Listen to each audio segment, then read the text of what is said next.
Deck the halls with balls of holly. And now my tea's ready. I'll be back. Well, I hate you. I don't know. I love you, though. Just start. I'll be back. Yep. Start. You bitch. All right. Well, it picked that up, so that's... Oh, goodness. Hello, everyone. Hello, everyone, and welcome to a very special Forever DM No More live stream. This is a two-part one-shot for the holidays, and we have a full house. We didn't think we were going to, but last minute, our resident laryngeal music teacher decided that he was going to try to join us. So Chris has gone to grab some tea, and then he will be back. Do we have any announcements before we kick this thing off? We're a little bit late because of technical issues, but we're here now. So, any announcements? Well, okay. You want me to go through the list of them real quick? Super fast. Okay, so, New Year's Eve, there's going to be an episode of Make Believe Menagerie, probably. Let me see. January 1st is going to be our first session of our Waterdeep Dragon Heist campaign. Tune in at 7 p.m. Eastern. And then January 6th, we are starting the beginning of our West Marches campaign that is going to be filling our awesome Sunday slot, which we are in right now. So if you want to see the new campaign and meet the new characters that is going to be filling that spot long term, make sure to tune in on January 6th at 5 p.m. Eastern, 4 Central, and something Pacific. Yeah, no time zones. Archaic. Yeah, I think that's basically everything for now. All right, cool. I was trying to stall until Chris got back, but he knows this quick recap anyway. All right, so this party. Well, we have Mini Chris over there. That's true. So this party is composed of two of the original members of the Forever DM No More live stream, Stitch and Pacifica. You may remember from the first few episodes of this live stream, Stitch and Pacifica were members of a party. Oh, Slope is here. Hello, Slope. Were members of a party that got into some shenanigans. Turn your shit off. Whose is that? It's probably Chris's. That's probably why it's not being silenced. Anyway, oh my word. We're just gonna wait a little bit. Thank you. Anyway, so Stitch and Pacifica were members of a party that had stumbled across a wizard's tower that had crash landed in Pacifica's home forest, the Shadespeak Forest. And this wizard's tower, they would soon learn, possessed the capability to traverse dimensions and planes and worlds. It is able... Hey, thank you, Glass Flippers, for following us on Twitch. Hey! Yeah, I lost my train of thought. Shouldn't do that. Wizard's Tower. The tower was gifted to them by a dying wizard, and they were just told to continue his research and explore. Just essentially to just broaden their horizons and do good in the world. So the party has spent some time hopping between worlds, between planes, between dimensions. They have found many wonderful and exciting things that we may eventually explore in other one-shots with this party. Who knows? But along the way, Lord Osborne, who you should remember from the original campaign if you watched it, Lord Osborne, the wild mage, the halfling wild mage, went a little bit power crazy. So, what on earth?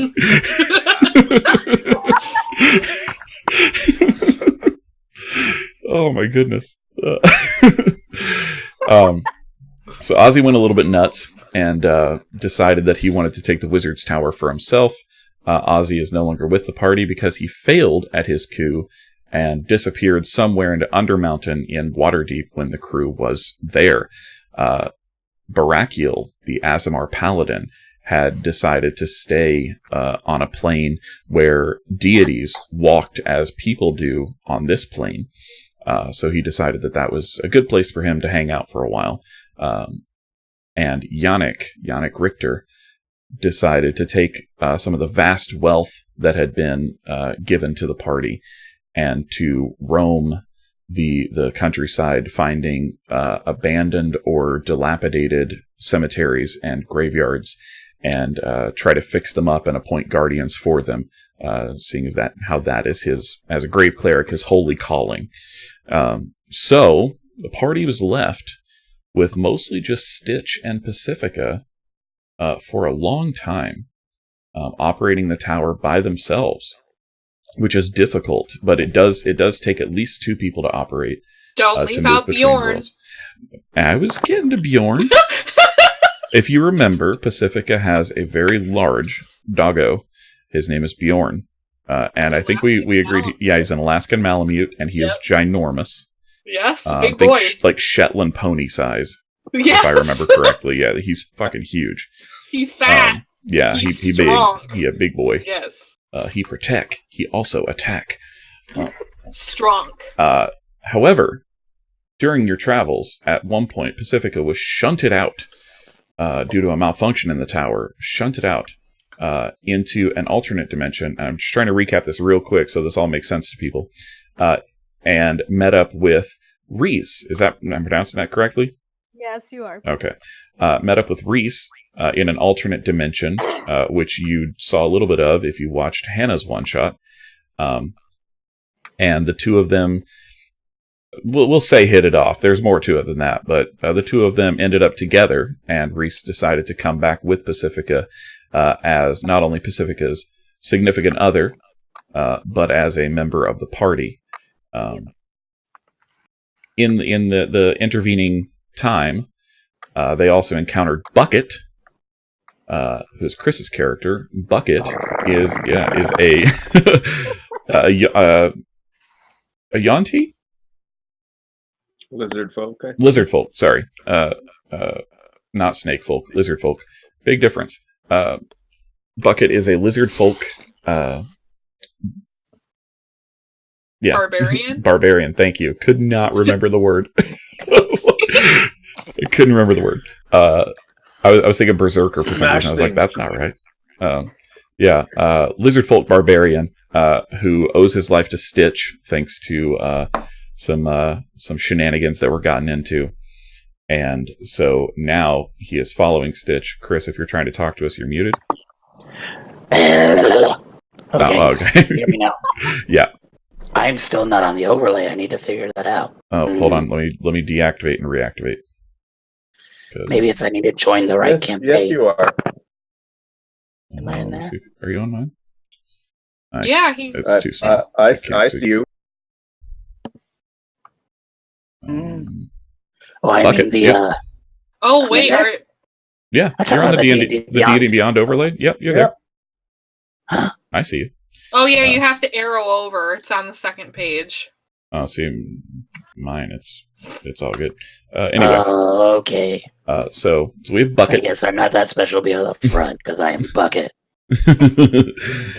So Bucket and Stitch are not necessarily friends, but they have an understanding. And then we have Okse. And Okse is a Minotaur? Correct? Minotaur fighter? Yes. Yep. Okse is a Minotaur fighter that the party encountered in one of the planes. And Okse is just kind of looking for some new experiences, handy with a weapon, help the party out in a scrap, and they just kept on together for a while. And that, ladies and gentlemen, is where we find ourselves currently.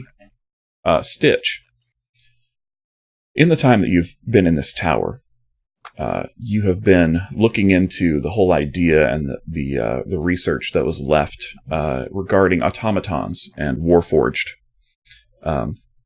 and some interesting things you've learned about them, and we may go into those a little bit later.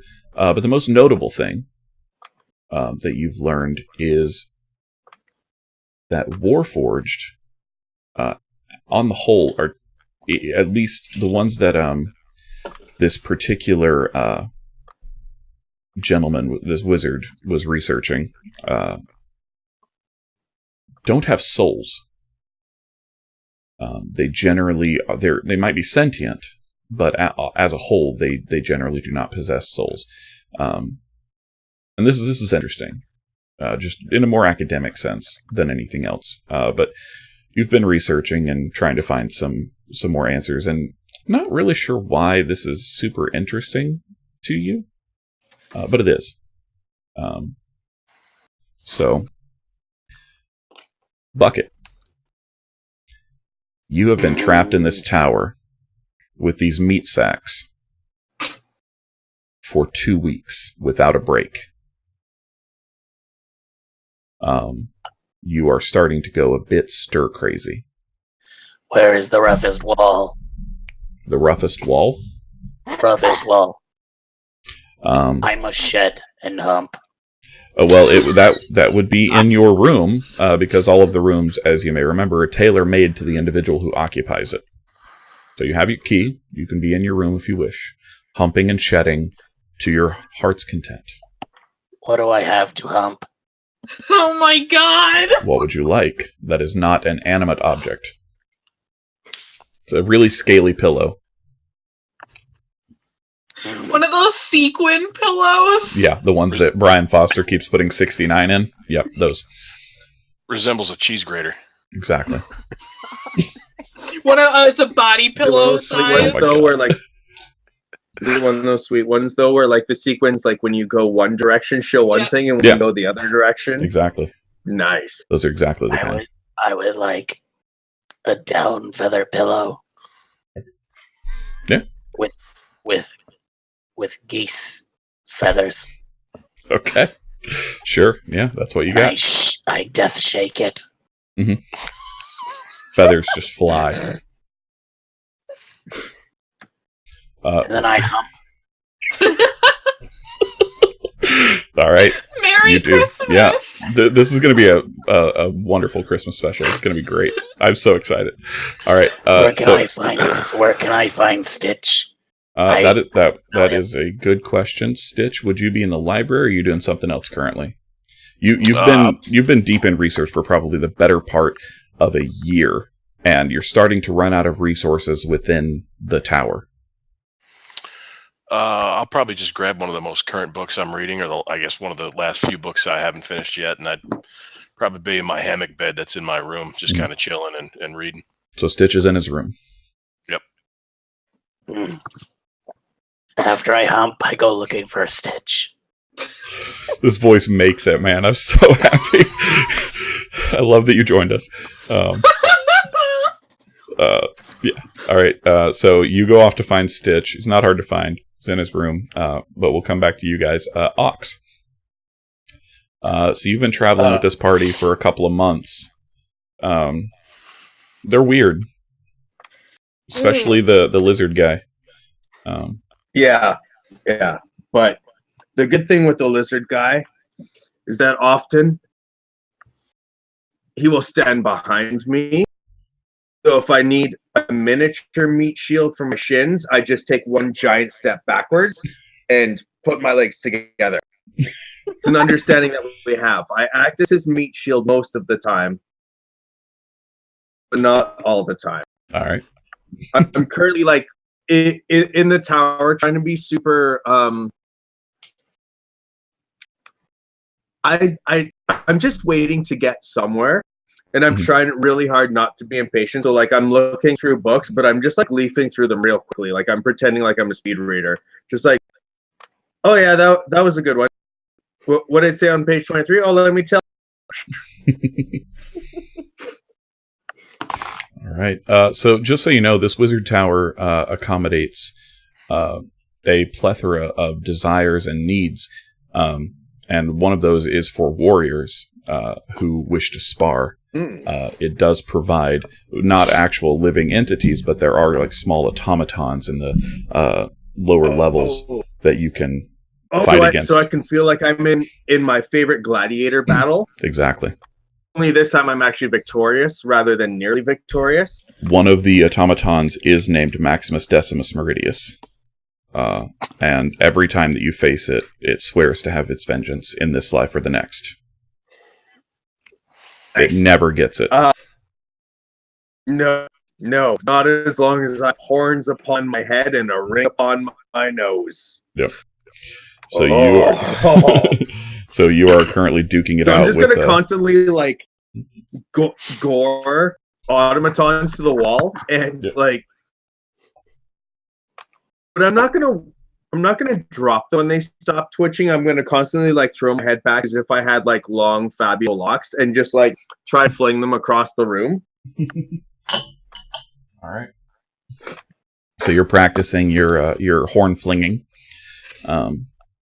And now, what are Rhys? Yeah, my horn toss. Yeah, what are Rhys, Pacifica, and Bjorn doing at this very moment?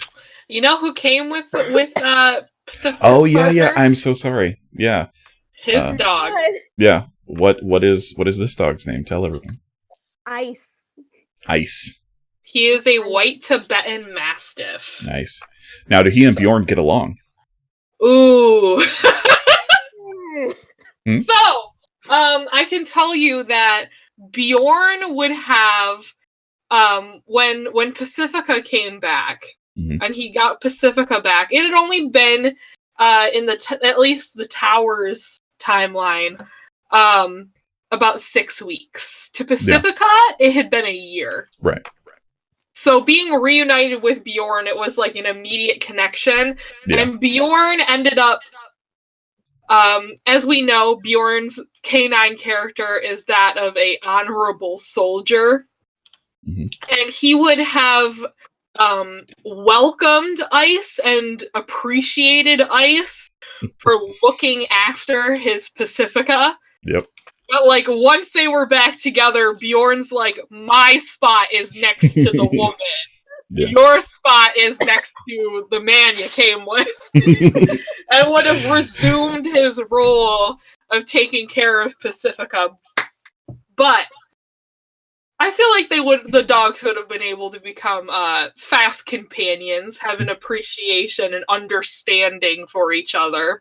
Yeah, since they are both big boys. Yeah. He's pretty well behaved too. He's very he's a good boy. Yeah, he's just a good boy. Hi guys, this is the best stream because we have dogs. Yeah, that's true. Good boys. All right. So you guys are doing what exactly right now? So Pacifica, assuming she's only been back on the tower for, a couple weeks, she's probably spending a lot of time thoroughly introducing her new companions to the whole tower and all of the rooms and like all of the things. So they're probably doing part 16 of the tour right now, where she is showing him the kitchen, because when she spent time in Pheland, she took up a job at one point working in a bakery. So she would be like in the kitchen showing him around and like fiddling around trying to like find supplies that she recognized since she learned to bake. Yeah. And probably be getting ready to start baking some of these things because she'd like to show Stitch the baked pastry that she made that she named after him when she was away. Nice. So that's probably what she's doing right now. Okay. All right. So you guys are all... Oh, go ahead. Yeah, just real quick. Rhys is probably just following Pacifica, obviously. And he has this little thing that he does where he carries around a journal all the time, and he just records everything. So, yeah, that's basically what he's doing for the most part. Okay. Do I pass them at the tower looking for Stitch? Yeah. Okay. I like to roll an intimidation check on the dogs. I'm going to peek in front of them. Okay. All right. So, all right then. I would like you, Bucket, to make an intimidation check, and I would like for Bjorn and Ice. I would like Bjorn and Ice to make Let's do charisma checks. Okay. Okay. You guys have their character their companion sheets. Those are available on dndbeyond.com. I have Bjorn's.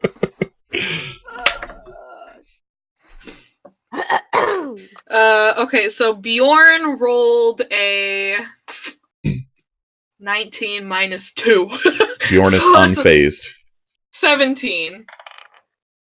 I think you might have startled Ice. Mm-hmm.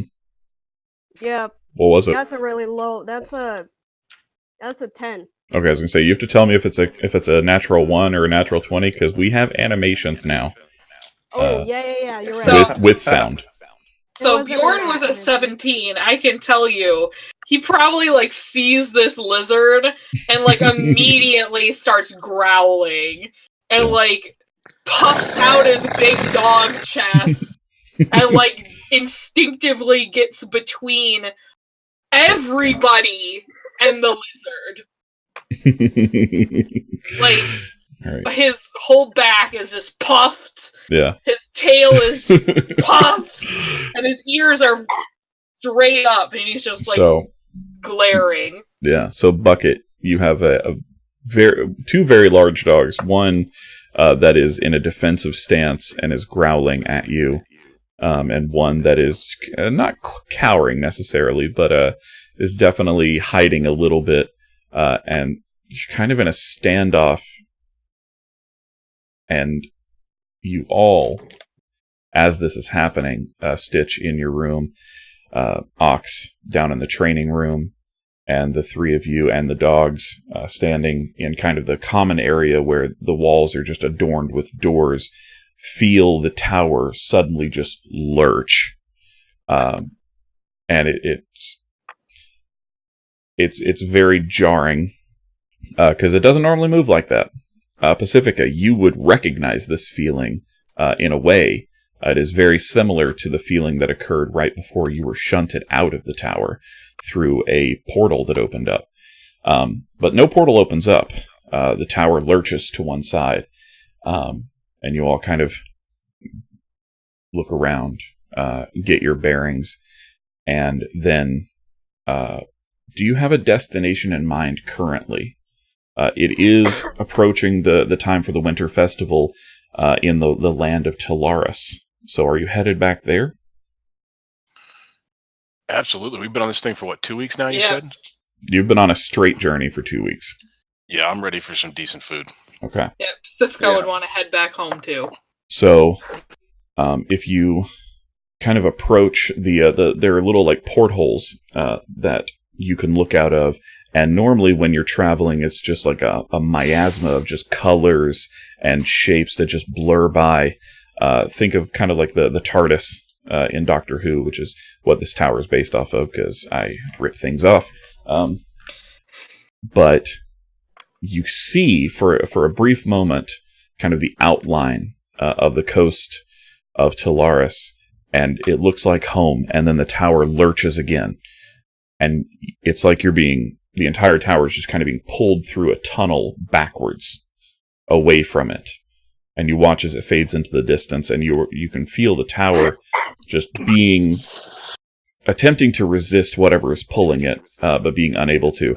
And I would like everyone to make dexterity saving throws, please. Oh, okay. A sweet 13. Dirty 20.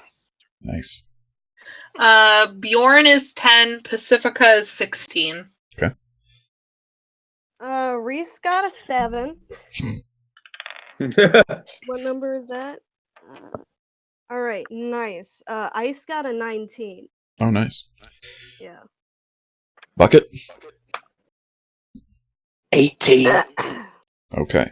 So, what did Bjorn get? 10. 10. Okay, so everyone did anyone roll lower than a 10? Sorry. Rhys did. Oh yeah, so Rhys, you, as this tower lurches once again, and seems to slam into something, you go tumbling just across the stone floor, Shit. end up kind of slumping against a far wall. No damage, just maybe pride hurt a little. Ow.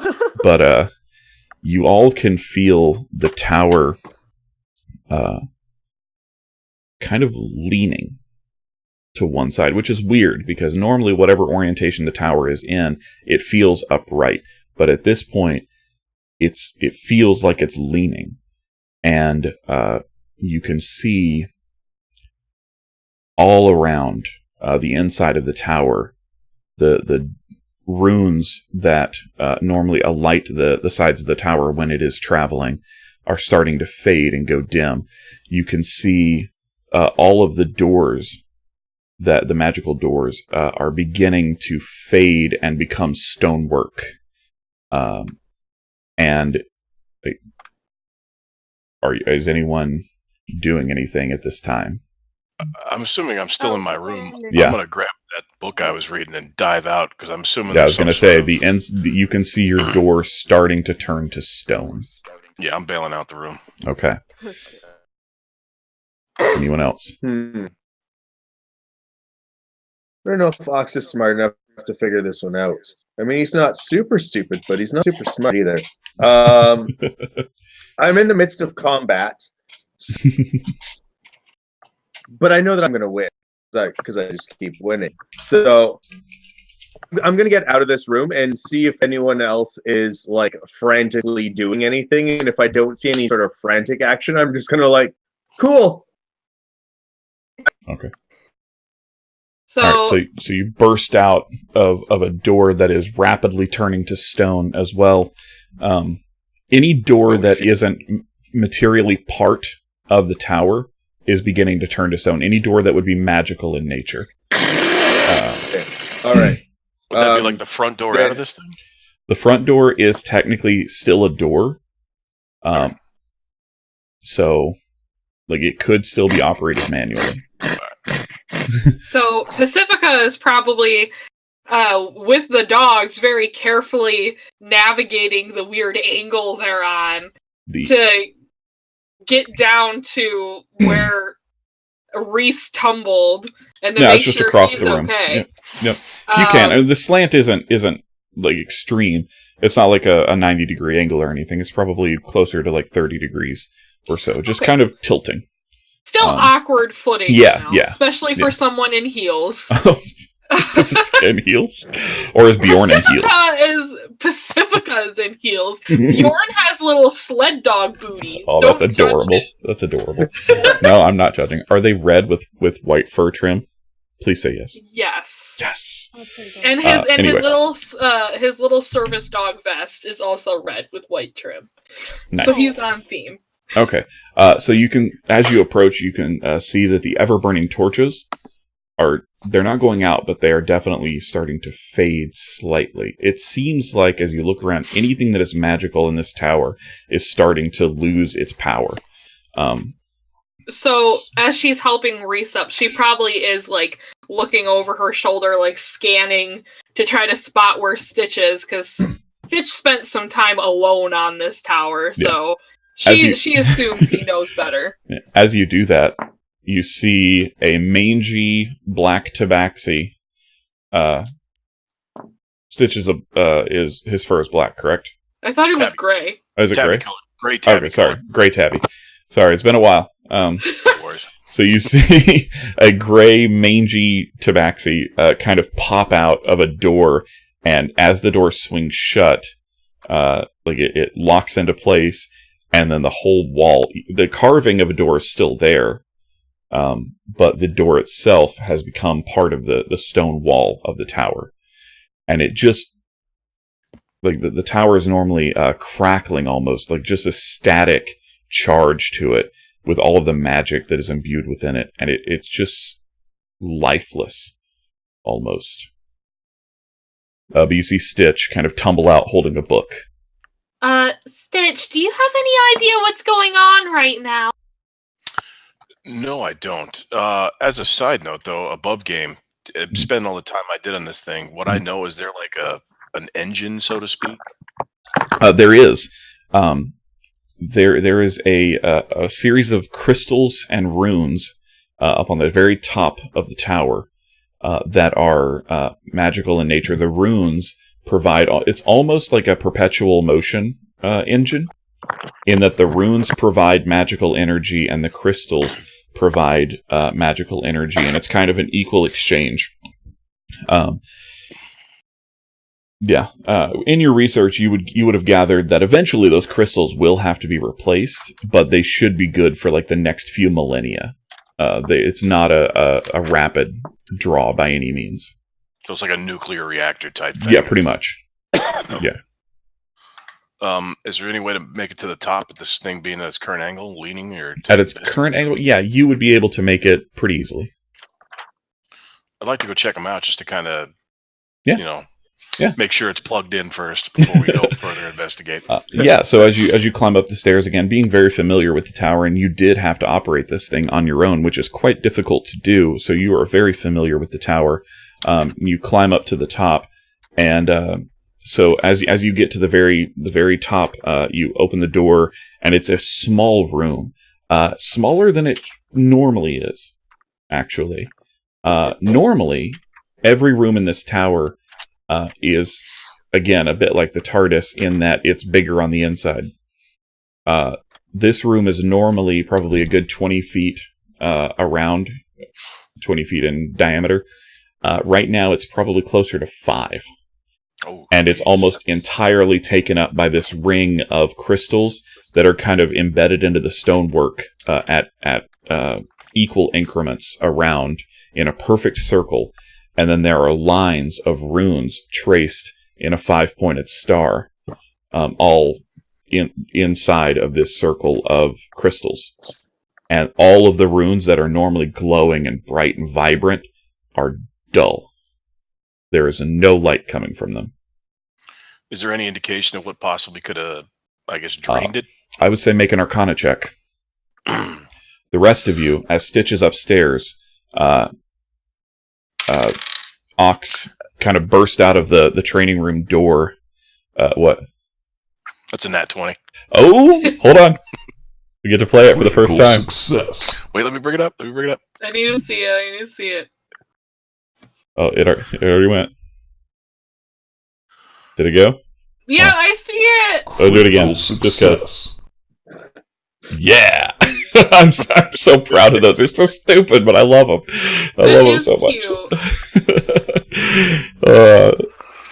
Anyway, so the rest of you, while Stitch is investigating, you hear kind of this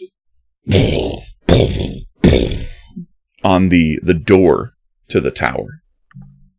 It's very loud. Pacifica is immediately like, Can I just... Do I have enough space to just run and like gore through the door and hope for the best? property damage. We don't have That's really funny. Oh, that's amazing. Yeah. So I would like you. I would like you to make. Let's call this an athletics check. Ooh, athletics. I'm good at. So they tell me. Yeah. All right. 16. 16. So as your huge body just kind of slams into the door, the stone of the door itself kind of cracks and bows out slightly. Enough, because this is a fairly thick tower, but with that hit, you cracked it enough to where you can actually see a very thin sliver of light coming from the outside. And you hear from the other side a muffled, like, "Whoa there!"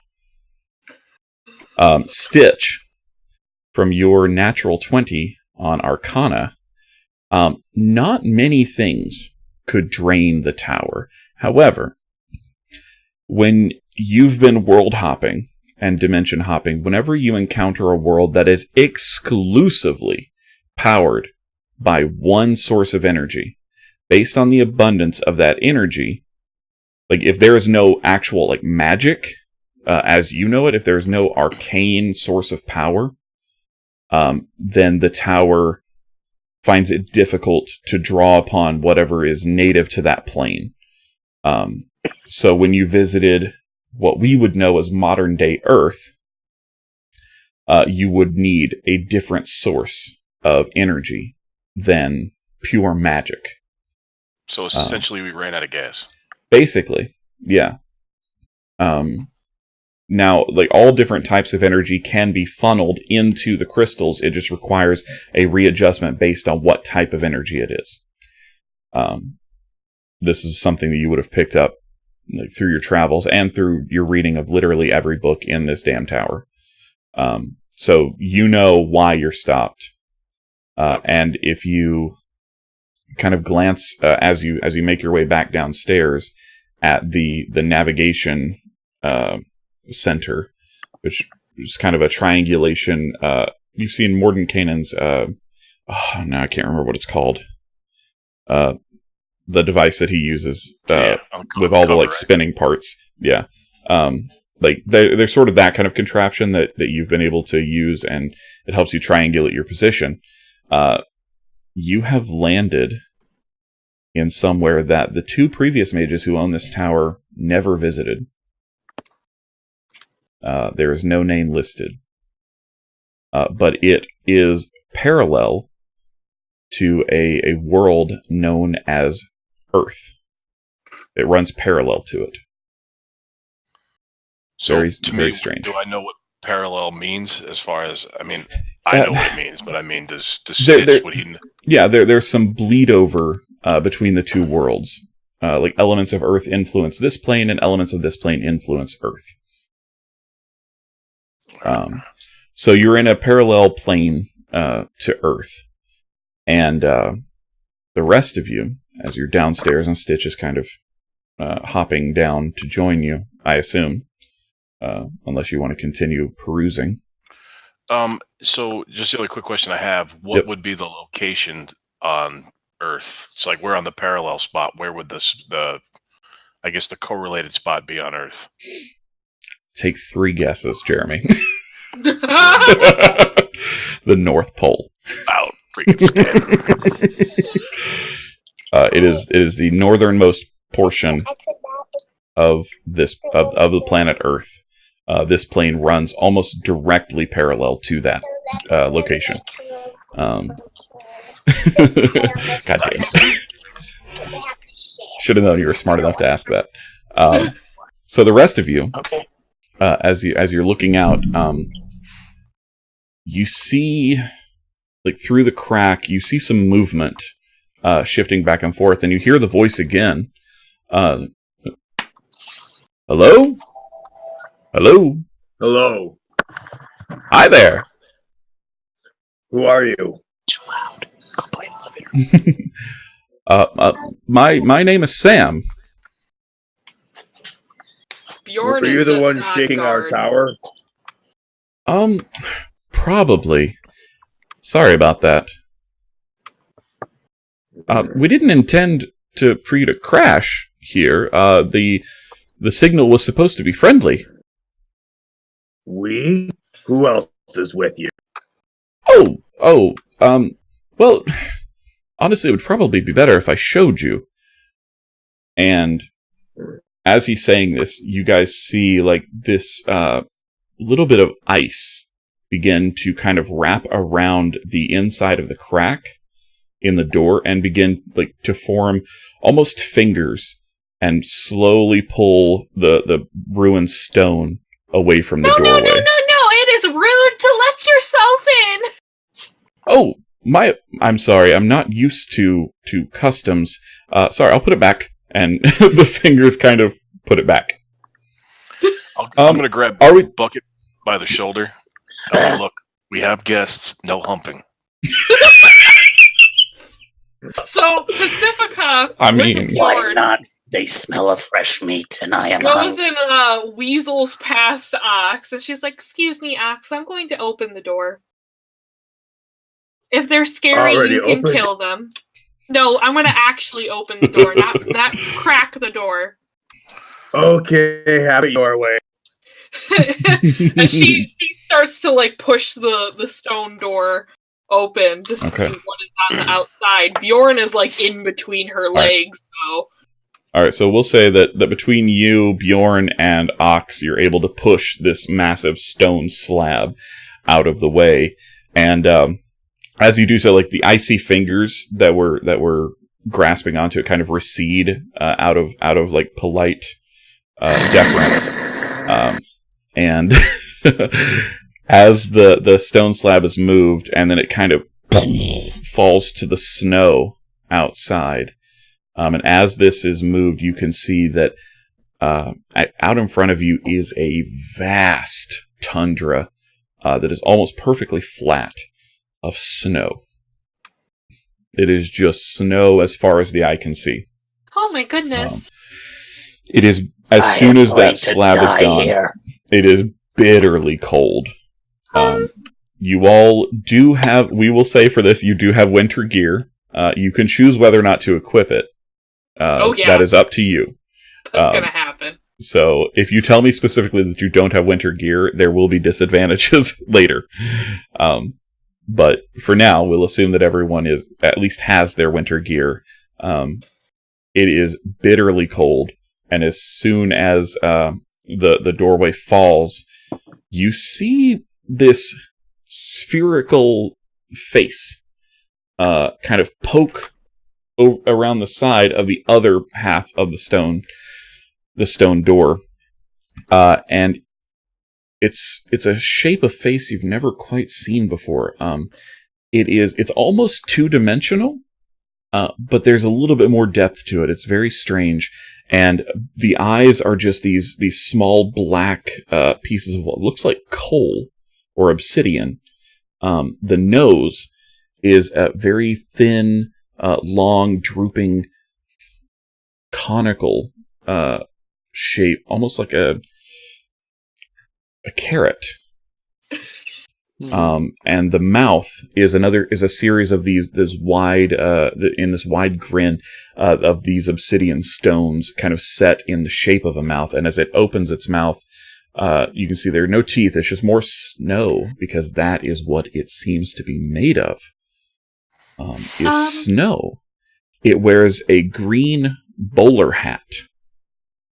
Oh my god. On its head, and it has a mustache. A frost mustache and an icicle goatee. And it kind of peeks its head over the stone slab and says, "Hello? Hello! Hi! My name is Sam. Witchcraft. Hello! Sam the Snowman. Nice to meet you. It's nice to meet you as well. Is your friend okay? Which one? All of them? Oh, we're a little shaken up, but I think we're okay. Okay. I'm Pacifica. The last people we called were not friendly.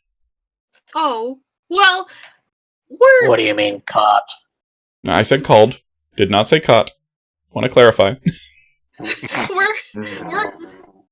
Most of us are friendly. Some of us are overly friendly.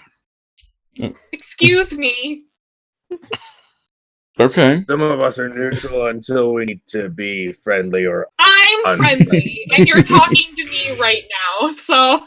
Yes, I can see that you, specifically, are a friend of the elements. Obviously, yes. I am as well.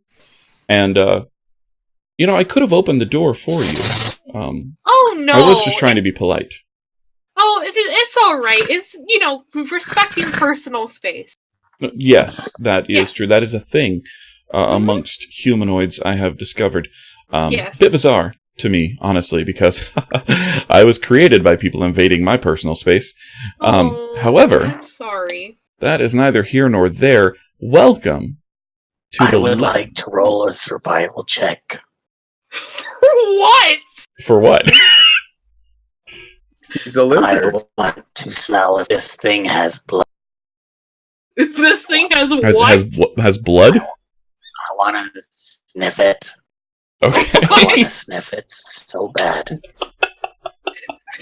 Sure. Yeah, I'm gonna say go. Yeah, go right ahead.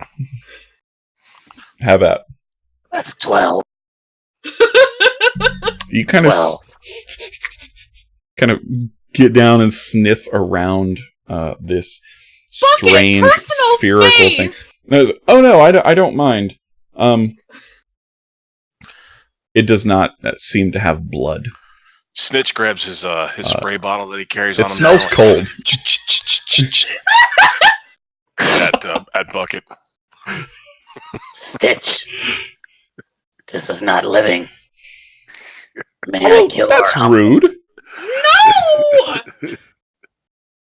No! I would like all of you, as you're kind of looking around this area and looking amongst yourselves, I would like all of you to make, let's say, perception checks. Why not? Okay. Yeah. Oh, she has expertise in that. 19. Oh, 19. Okay. 26. Damn. Nice. 17. 17, 19. Rhys? Am I rolling just for Rhys? Yeah. Okay, he got a 2. Plus anything? I don't know. Perception is good. Blinded by the snow? What? So you got 12. Perception. Okay. All right. So 12. All right. So yeah, that's plenty. You all notice that you guys don't look like you normally do. Now, Pacifica and Stitch, particularly, you're used to this.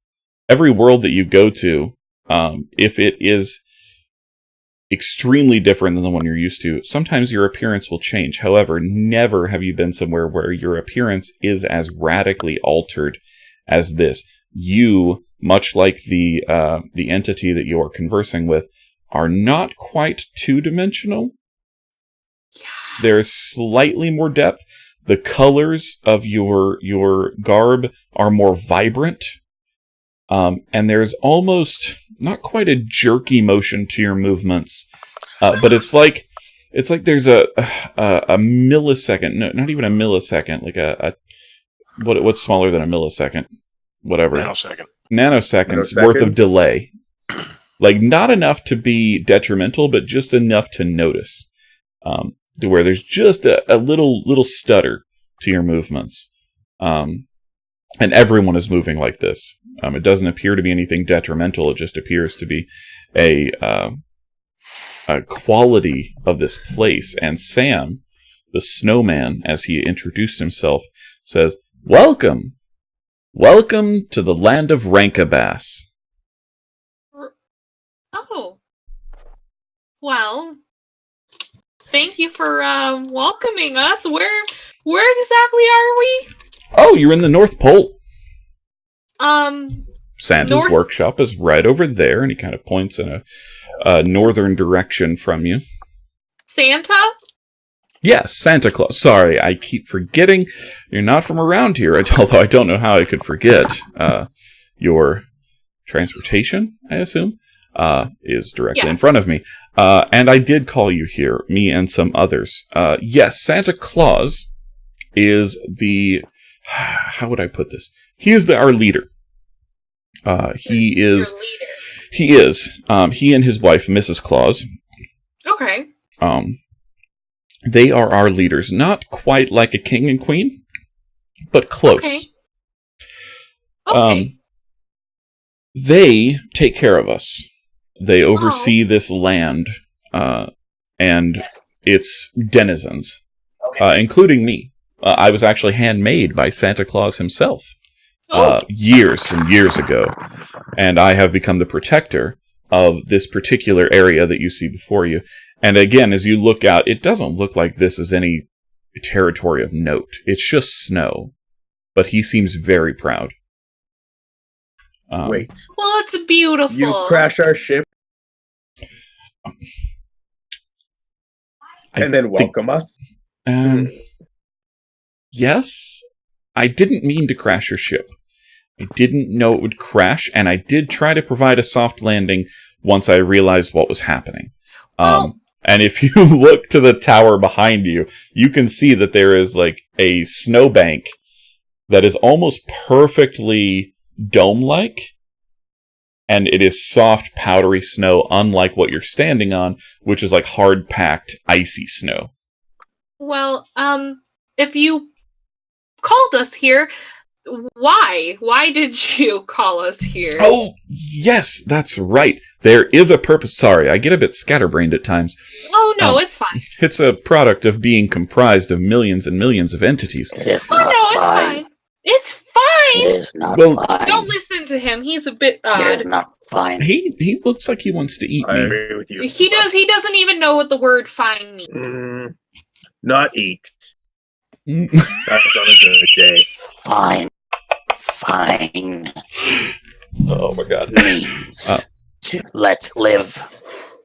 I would appreciate It's that. a fine I day. think you might That's find a it day. difficult to not let me live. But that is neither here nor there. Again, I want brought to. you here. I shall masturbate your face. I get the water bottle again. I was gonna say, Stitch. uh, I see roll you're to on masturbate. word.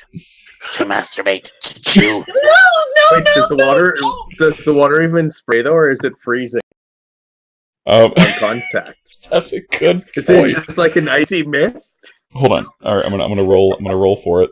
Let's see. Okay, yeah. The water is warm enough that it does come out as water, but as soon as it hits bucket, it freezes to your scales. As this is happening, Sam is now like almost exclusively engaged with Pacifica, Stitch, and Rhys. Like he is trying to just like hammer home what his desires are. yeah. And he says, now, I do apologize for the inconvenience of bringing you here unannounced. That would not have been the way I would have preferred to go about this. However, we are at a bit of a crisis point here in the North Pole. Okay. Well, yeah. I'm listening. Unfortunately, this is not the first time this has happened, but again, neither here nor there. There are two entities that war for control of... I'm trying to think of the word. Weather? Climate? Oh my god. Temperature? Oh my I believe... Are you familiar with them? They are brothers, and there's a similar myth in a world I was in recently. Oh, yes, really? Yes. Then similar. you know our dilemma. Well, I don't know if I do, because in the world I was in recently, they. Never mind. Just keep going. Okay, I shall. For those of you who don't know, it is not a myth here.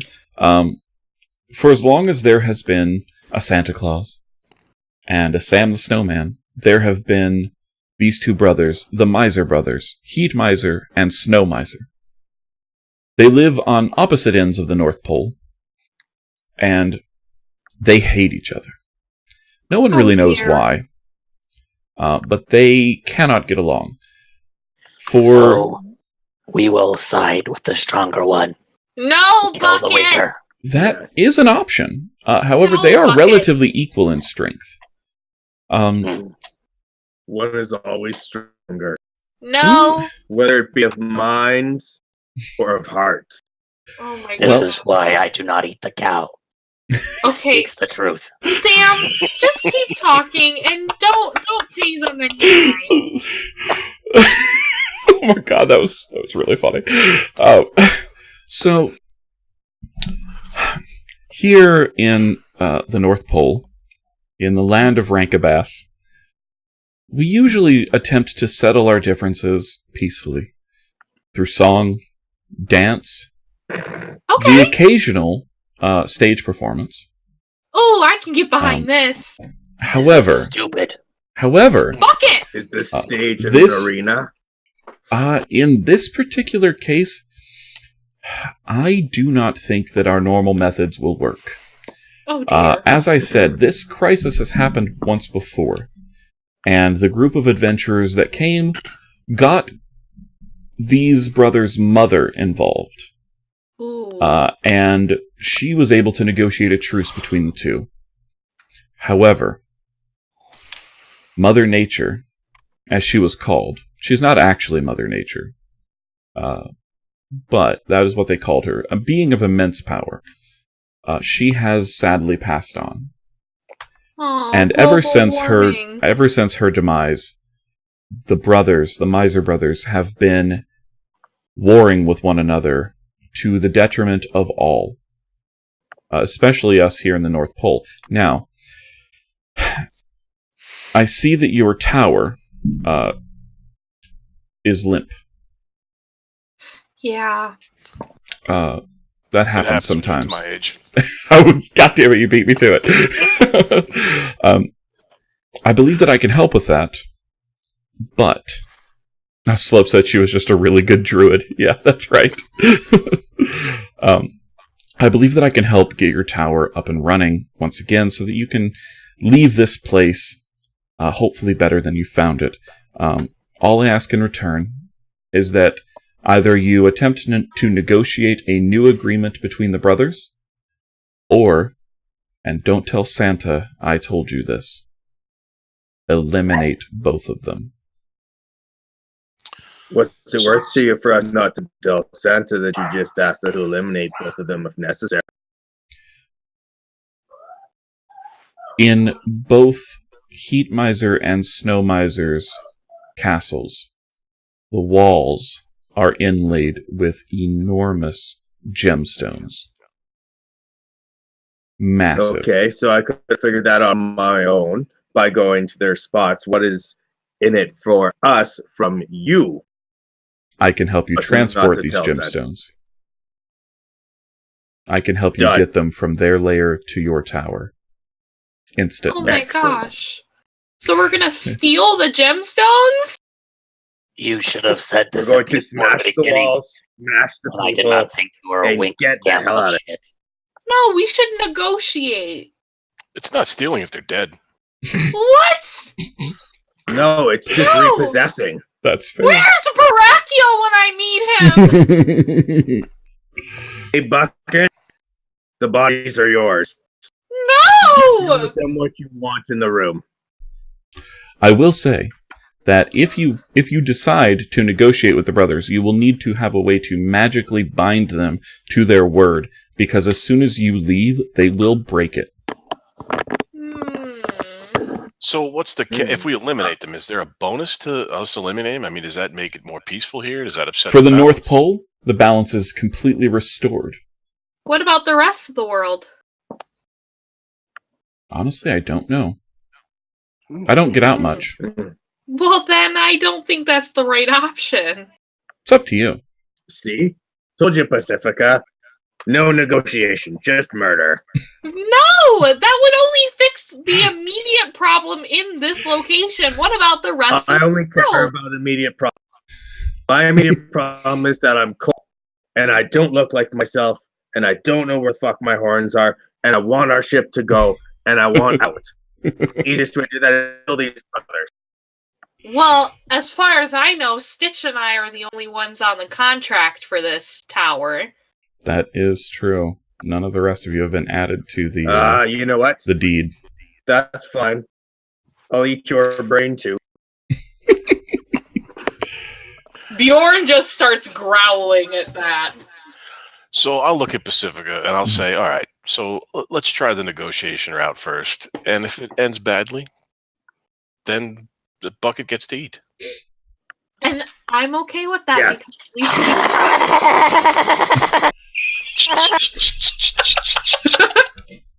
because you've got to control him. If I let Bjorn act that way, you wouldn't be alive. Because you're a cat. Oh my god. That was the best sound ever. We need to meet halfway. You need to train him. I will only eat half of them. Let's take him to Santa's workshop and get him fed, or get him some raw meat or something. Does Santa know we're here? No. No, Oh. and again, I would prefer to keep it that way. If you need food, what do you like? Do you have anything living for our lizard friend here? Yeah, we can't get in our kitchen anymore, I don't think. All right. Out of game. You got real any of quick. those wings on chickens? Out of game, real quick. I will say, welcome to a Forever DM No More Christmas special, guys. Back in game. Yes. Actually, give me one moment. And Sam kind of raises his snowman arms, which just look like mitts at the ends, and kind of claps them together, and just this blizzard of snow kind of swirls around all of you. And when it subsides, there are these four-legged creatures that you would normally think are deer, but they look a little bit larger, more like an elk, and they have these massive racks of antlers coming off of their heads.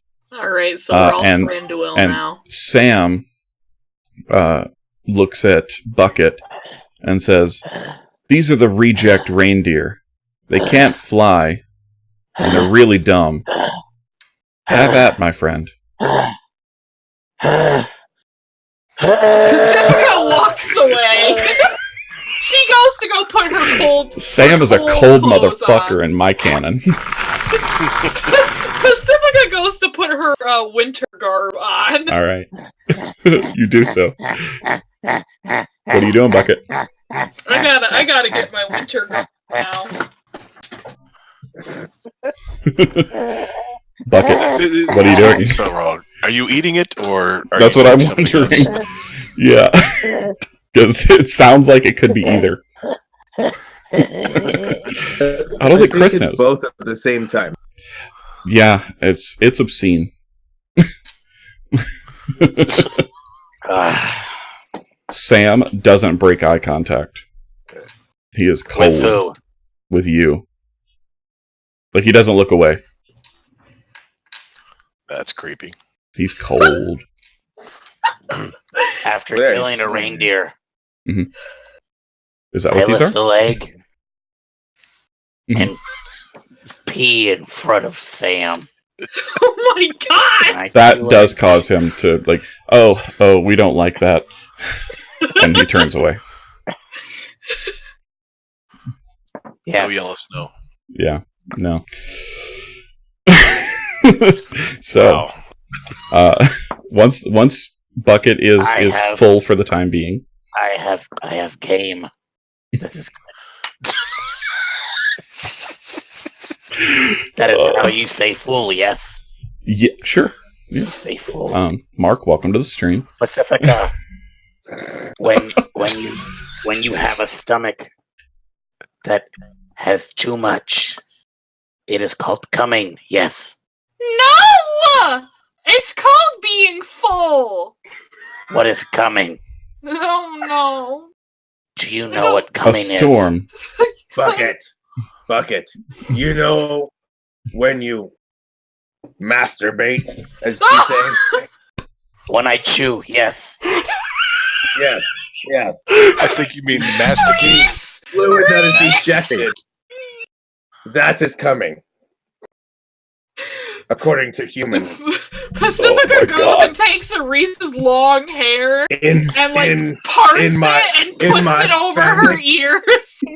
my clan, it was just called rutting. It's starting to make sense now. Yeah, right. Pacifica's like, So- where's In a Parakiel? sick way, Where's it's starting to make sense. Parakiel? Makes sense, Bucket. Sam is just kind of there, and he pulls an umbrella out of thin air and just kind of twirls it. Are you finished? Is that your weapon? It is. Well, Bjorn and I are ready to go. Then go. Would All right, you bye, like? talking guys. Call us if you need. Call us when you need us because talking doesn't work. I won't need you. Bye. It is my recommendation that you all go together, because I can only do this a couple of times a day. Oh, That's okay. I will go and I'll take the dogs, and the dogs will Fine. sled dog with me.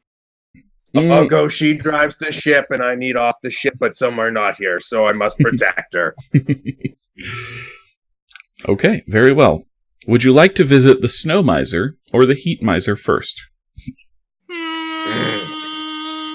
Okay, well, I have this thing. Mm. If we do have to fight, I can...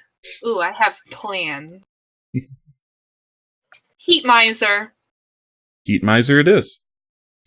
I will warn you ahead of time. Heat miser is cantankerous. He's not super nice. It's okay, I'm a druid of the coast. But he It's is all straightforward. water. He is straightforward at the very least. Don't worry, I'm all water. I also must say, given your size, he is quite large. That's okay. Okay. I just want to let you know. Full disclosure. It's okay. All right. Is he bigger than me? Yes. That's okay. By a large amount. Brachial was pretty big too, but he was okay. All right, then. Well, then I will send you on your way. It would probably be best if you stood very close to me. Okay. And then when I tell you, run. Run? I'm Not yet. athletic. Can we get the dogs let out? It won't be much. Just No, a short I'm not distance, athletic. I promise. I'm not athletic. And as you're saying this, he waves his arm. I can carry you. He waves his arm in the air, and once again, a torrent of snow and ice begins to swirl around you. And when it subsides, there is an archway made entirely of blocks of ice, intricately carved with like these spiraling, what look like vines, but they're made of ice, just kind of arching all the way around it. It's beautiful. And the inside the doorway is just like a swirling vortex that is a mixture of blue and orange. And he says, "Run!" Screams and run. Okay. Does everyone else follow? Yeah, I yeah. run. All right, I'm going to assume Bucket does since Chris ran away. Make sure I grab him by the scruff of his neck and kind of take him with us. Yeah. All right. Pacifica picks up Bjorn and is like running with him like this. And Bjorn is just like All right. So you guys run through the portal, and as you run through, like you go from this icy, wind howling tundra, and like as soon as you go through the portal, you are met. So like you know how like when you get into your car after scraping ice off of it, and you've been warming your car up. So like when you start to get in your car, like your face is blasted with heat, but your back and the rest of you is just ice cold. Mm-hmm. It's like that, only magnified. It is highly unpleasant. You are experiencing both extreme heat and extreme cold at the same time on opposite sides of your body. It's very unpleasant, but you make it through. There's a slight bit of resistance as you push through, like you're bridging some kind of membrane, and you kind of tumble out on the other sides of it, and you look behind you, and the portal of ice just melts away. But all of you are standing on a sheet of obsidian glass. It is black, polished, almost mirror-like in its quality, and it's actually, it's a roadway. To your left is the sheer side of a mountain, and in front of you stretches out this obsidian roadway that kind of curves up to the left, looking like it spirals around this mountain. Does this obsidian glass look like it can be cracked? Like I can take a chunk of it? Make a nature check.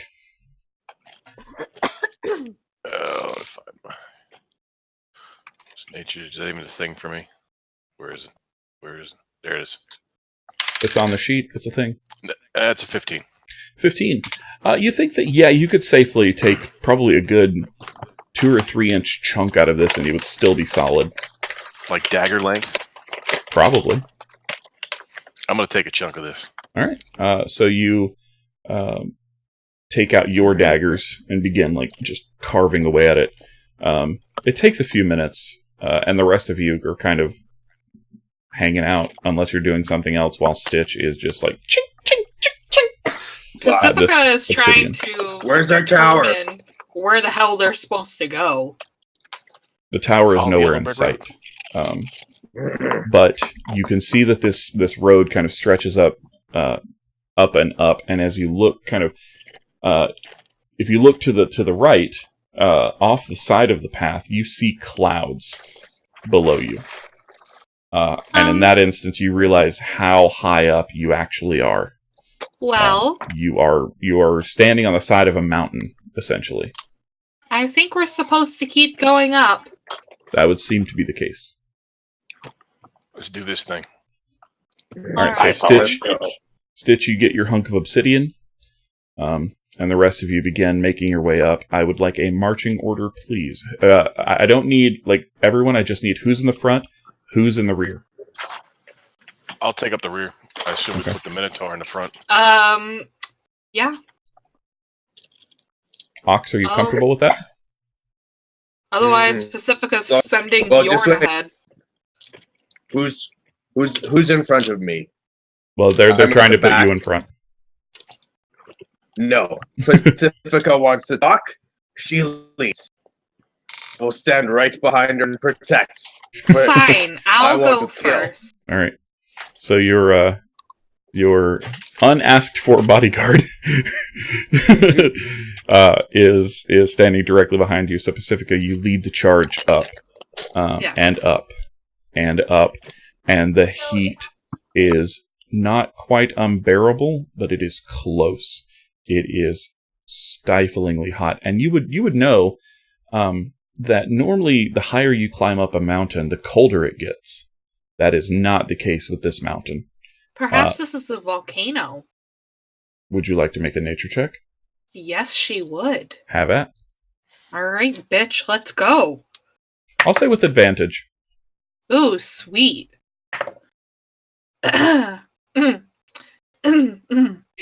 Even with advantage, that's only a 12. A 12 is enough. Oh, okay, sweet. So you kind of look around and glancing up and looking at the structure above you, because it does kind of taper, you can see that this is indeed a volcano. And while she's walking, she kind of like looks over her shoulder and is like, well, it seems we're on a volcano. That would probably explain all the black rock. Indeed I it would. learned about this. Igneous I want to see if I sedimentary. can see any sort of like threat Any threats? approaching. Okay. I would Yeah. like you to make a perception check, please. Are you relying on sight, that smell? is a sweet 9. 9. You see no threats? Unless you play, unless sweet. Unless what? Unless you play with passive perception or passive system. Yeah, Yes. passive perception Yeah. feature. Okay, then 15. 15. Okay, yeah. Right now you don't see any threats, but you definitely can hear above you what sounds like activity. It's just a general din. It's not anything specific. It doesn't sound threatening, but Let me lead. You can drive the ship. I don't need you to die, and I promise I won't kill the heat wanker. But I hear things going on, and I don't feel good about it. Also, are we still looking weird? yeah, you still look almost two-dimensional. Chris, Okay. those chips are loud, buddy. I'm just messing with you. Slope mentioned it, so I thought it was funny. I'm eating the reindeer. Yeah, it's fine. You got reindeer jerky. It's all good. I don't mind. It doesn't bother me. I just... So as you're going along, Ox, you take the lead from Pacifica?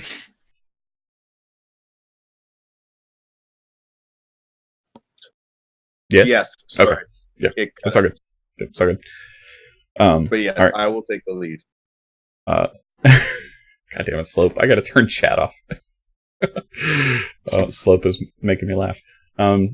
So you guys continue heading up, Okse keeping an ear out for any potential threats. And as you kind of come around this bend as it curves to the left, you reach the end of the obsidian road that's curving around the mountain, and it actually opens up again to your left towards the inside of the mountain. You haven't quite reached the top of it, so you're not like at the rim of the volcano. You're a little bit below that, but it looks like an entrance into the side of the mountain. And as the path kind of curves to the left, it leads into this magnificent obsidian staircase that is just beautifully, symmetrically cut into, it seems, the rock of the mountain itself, or the volcano. Not sure how high it goes. It goes for quite a ways. All right. I'm going to check for traps around this area. Actually, I'll actively check for traps the whole way up the staircase. So you're taking the lead? Oh, crap.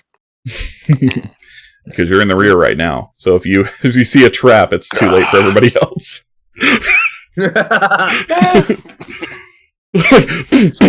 Hey guys, there's a trap there.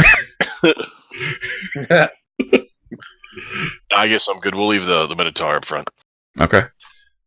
All right, then I will check for traps. All right, so Stitch communicates this need to check for traps as Pacifica is very distracted. Pacifica, pay attention. I'm sure it's Black important. Stone, pretty, got it, shiny. What did you get? Oh, am I rolling for traps? That'd be an investigation. Man, I'm finding all the traps with a 4. With a 4. Yeah, you are finding all the traps. Oh, there's a loose stone there. That could be a trap. So you kind of nudge it out of the way. Not a trap, but it could have been. So the party is significantly slowed by Okse checking every loose stone and pebble for traps. But you eventually do make your way up these stairs, and again, it takes a while.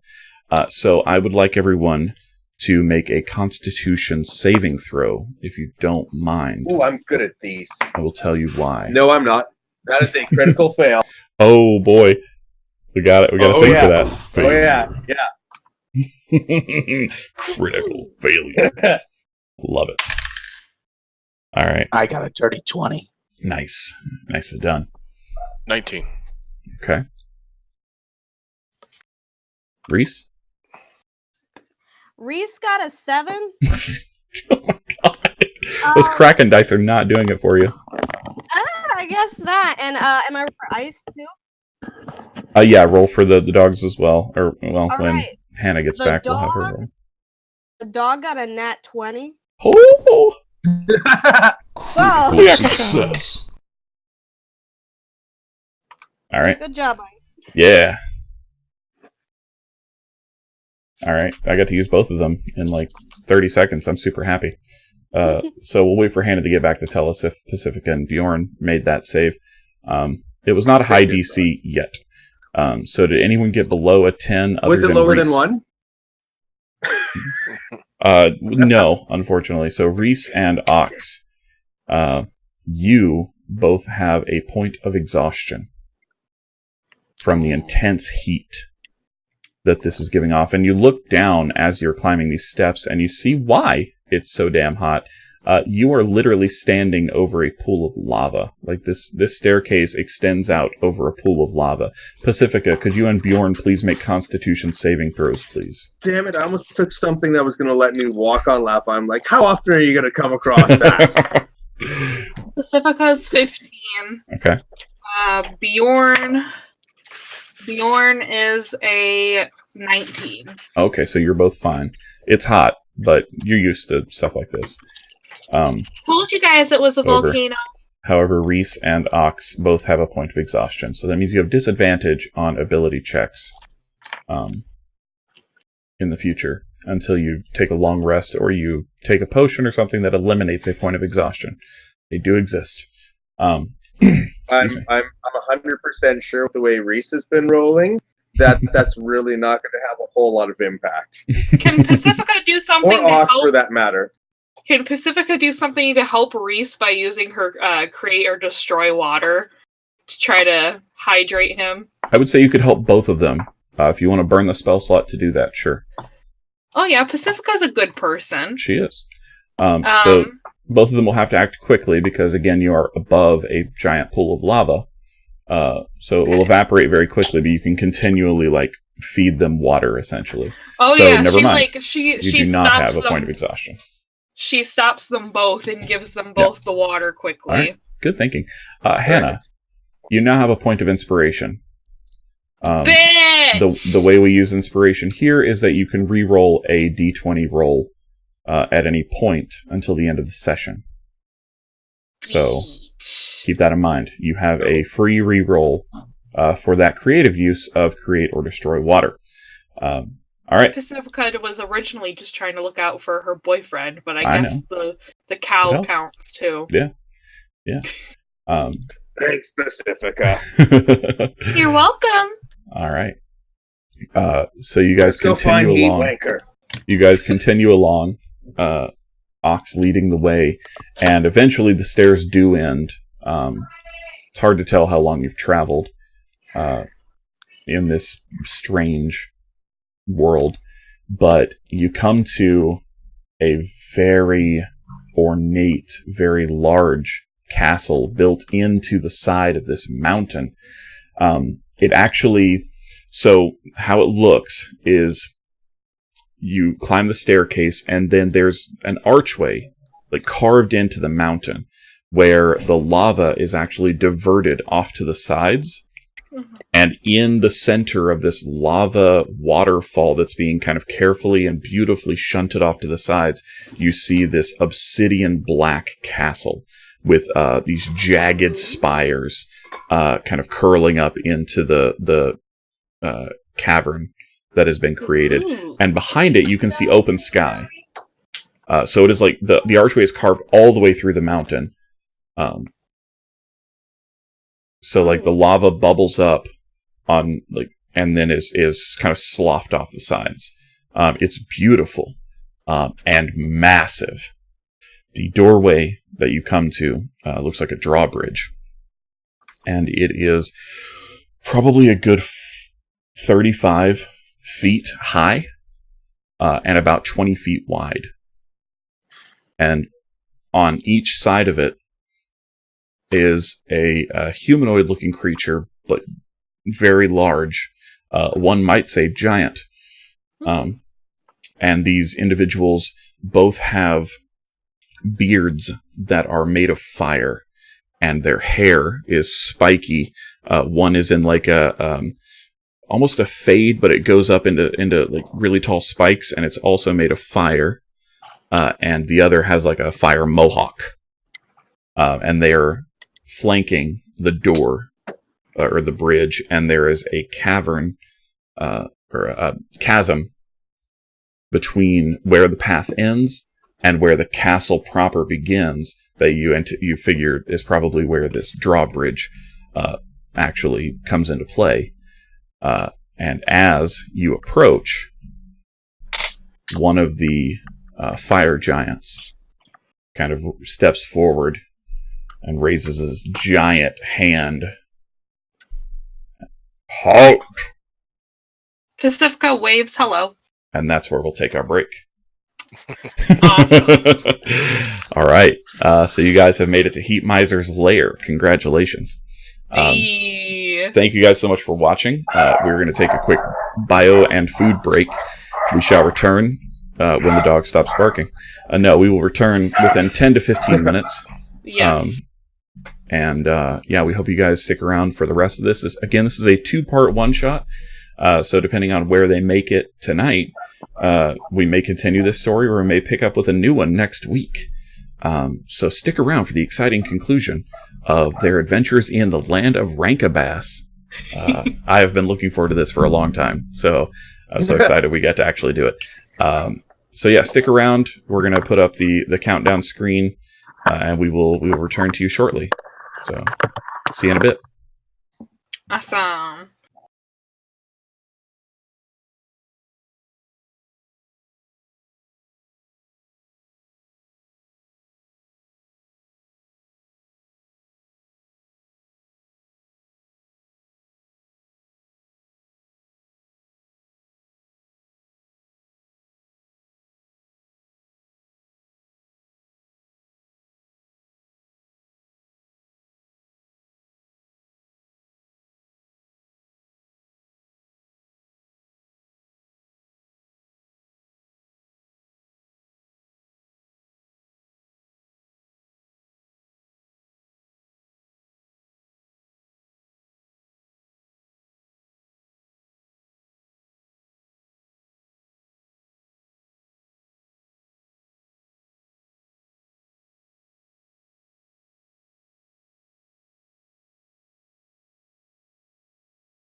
All right, and we are back. Thank you for hanging out with us once again, ladies and gentlemen. I keep saying ladies and gentlemen. I need to update that. It's 2018, almost 2019. I need to say like my audience, folks, my viewers, folks. my friends. Yeah, my friends. We need to come up with a name for our like fans. I submit friendlies. The friendlies. Yes, I was just thinking that. Friendlies. Welcome back, friendlies. Welcome back, friendlies. That's the Precious unofficial. titties. Yeah. What did you say? Hashtag. I said precious titties. Yeah. Yeah, so if you guys aren't aware, I gave the Dice Girls the Dicelings name for their followers. Nice. So I feel like, friendlies. I think it works. Is that a restaurant on the East Coast? Friendlies? It is. Yes. But ours is FRIENDLIES. Ah. Oh yeah. Not LY''S, like some fucking weirdos. Anyway, welcome back. We have alcohol and we have festivity, and that's what Christmas is all about. Christmas. Merry fucking Christmas! Ho ho ho! Now I have a machine gun. We also, a lot of us also have sunglasses in memory That's of true. Dakota. In memory of Gunther specifically, or pacifically. All right.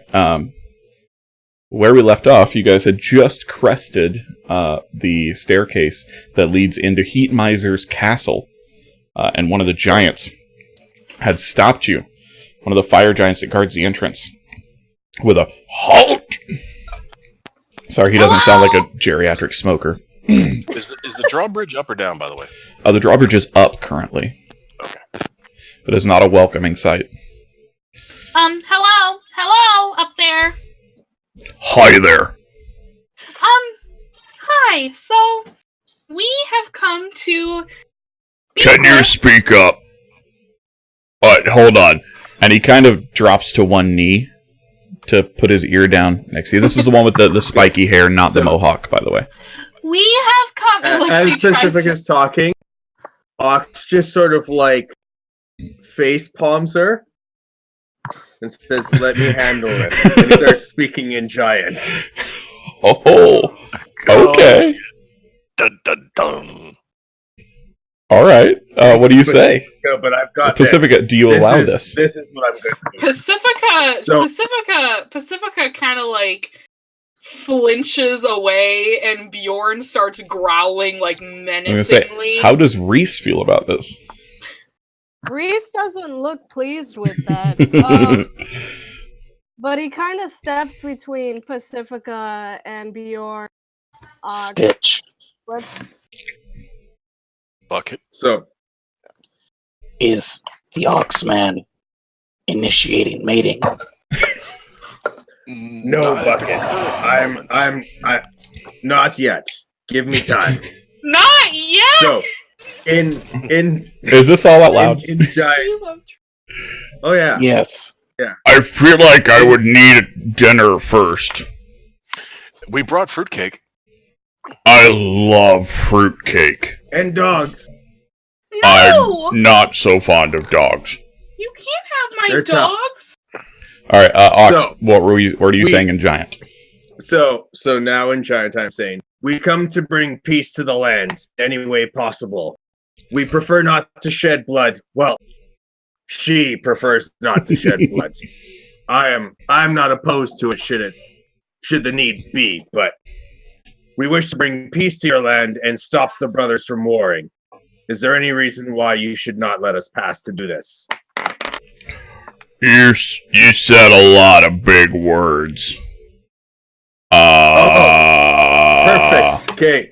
Are you No. here to see the boss? Yeah. We're here to see the boss. We're talk to him about money. They're here to see the boss! You hear in Giant.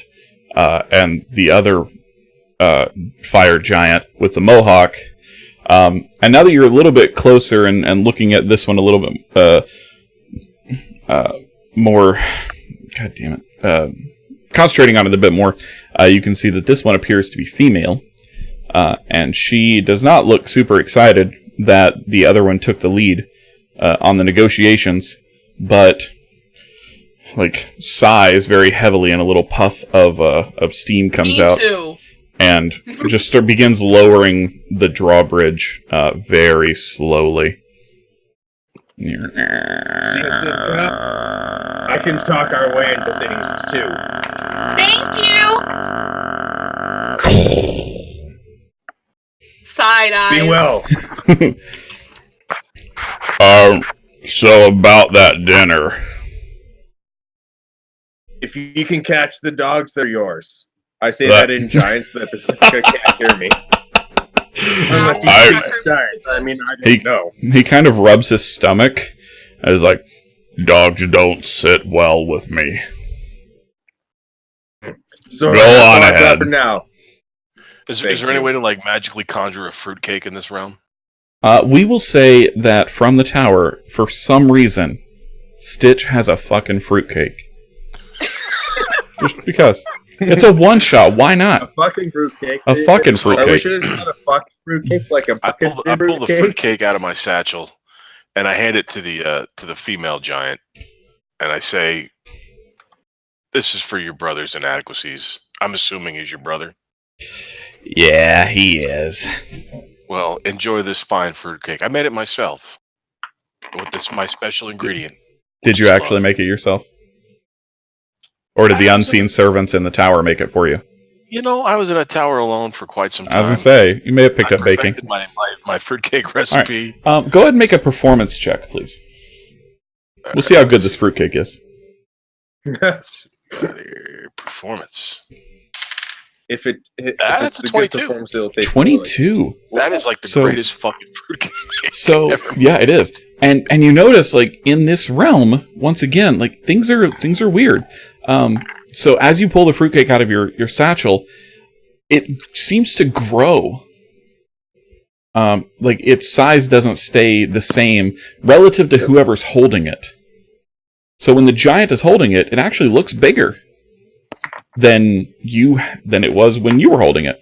And she very delicately, for a creature of her size, like, takes a little nibble. I like that. That's really good. I'm glad you do. Stitch, is this your new girlfriend? Some buckets, he says. Do what? I'm going to sort of like hold Bucket from putting any of his body parts in her hand. Stitch, is this your new girlfriend? Is this in common? She's not quite my type, but is the fruitcake named Bucket? No, the fruitcake is not named Bucket. No, I've got Bucket figured out. He just has his vocabulary skewed. We have to work through that.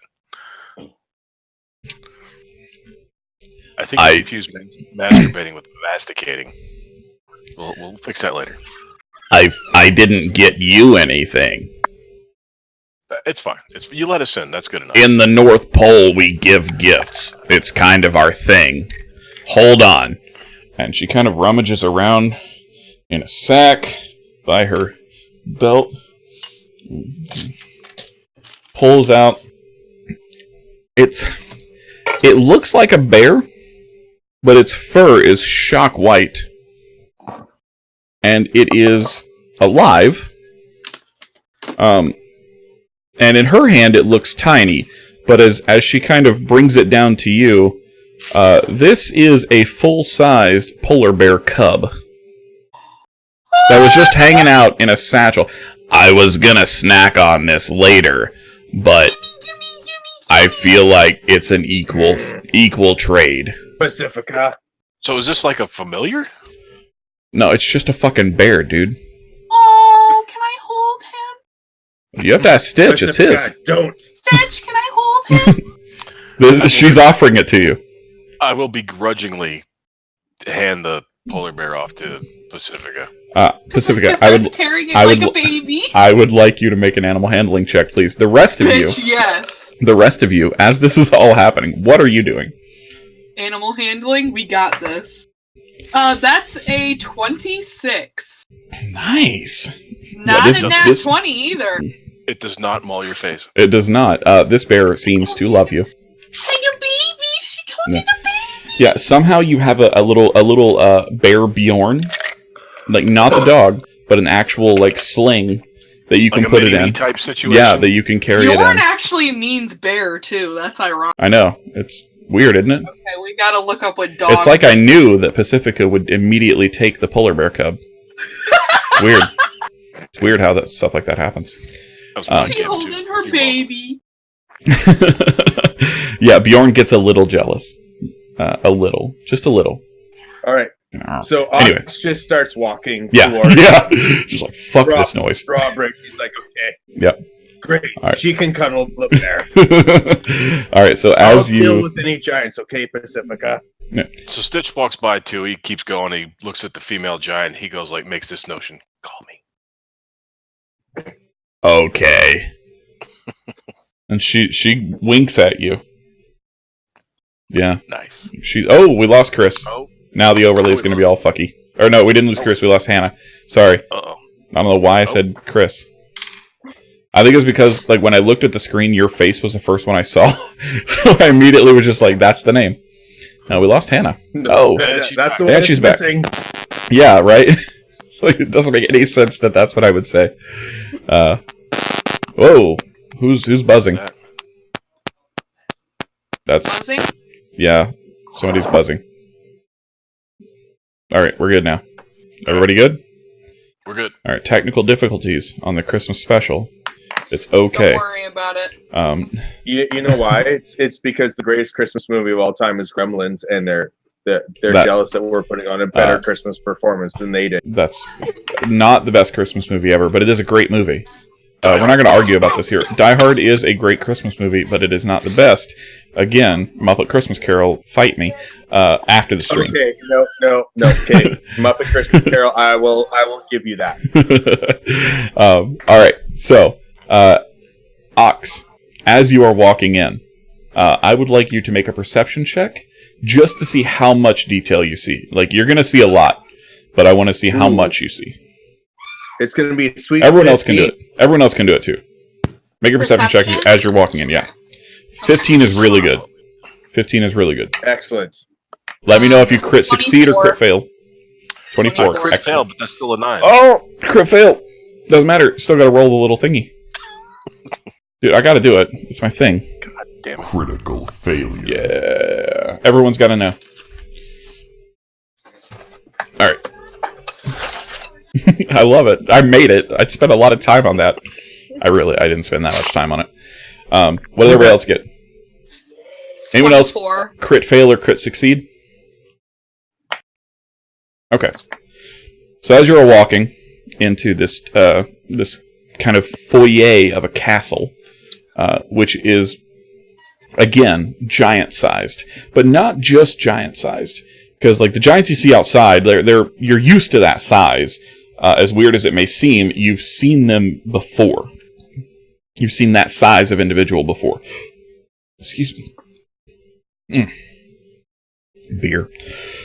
But as you keep walking, it seems like this castle was made by or for, or both, an individual that is at least 10 to 15 feet bigger, like taller, than a quote-unquote normal-sized giant. Like the giants you saw outside were probably roughly 15, maybe 20 feet tall. The caverns you're seeing here go up to about 50 feet tall. And the chandeliers that are hanging from the ceiling are these dark obsidian chandeliers, and they hang no more than about 10 feet down from the ceiling, and all of the light coming from them is it's just lava, essentially. It's just like little pools of lava in these obsidian trenches on the chandeliers. So everything has kind of a dull, orangish red glow to it. There seems to be a theme here, if you're not picking that up. And as you continue walking, you Halloween. see... Yeah, exactly. Orange and black. Yeah. Orange is the new black. as you continue along, well, there are a lot of boobs in that show, man. I dig it. Don't give me that face. No, don't judge me. As you continue along, with all of your perception rolls, Pacifica, you would notice before anyone else, and then you can point it out as you go along. The holes in the walls. There are holes in these walls. Like these walls appear at first to be very smooth obsidian, and then as you get closer, and the obsidian is polished to almost a mirror finish, but you can see like these little holes that are slanted in the walls to almost be invisible, but you see them. And as you get closer to them, you can hear like the wind, this humid, hot wind coming through that almost whistles. It's almost music, but not quite. As it like kind of traverses through these weird holes in the walls. And you also notice, all of you, because they are very hard to miss, these massive, like size of your head, Okse, gemstones embedded within the walls. Some of them look like they're just barely hanging out of the stone, and some of them look to be embedded like maybe a foot deep in the wall. It's just like this mountain, the interior of it was made of gemstone, and then this castle was carved into it. Like, that's what it looks like. So you see gemstones, and you see these weird holes in the walls as you traverse along. You go down this long tunnel into the heart of this volcano. And again, it's hot, but yeah. Yes. So those gemstones, do they resemble anything in like our tower engine? You know what? Make an Arcana check. Shit, I lost my D20. Oh, there it is.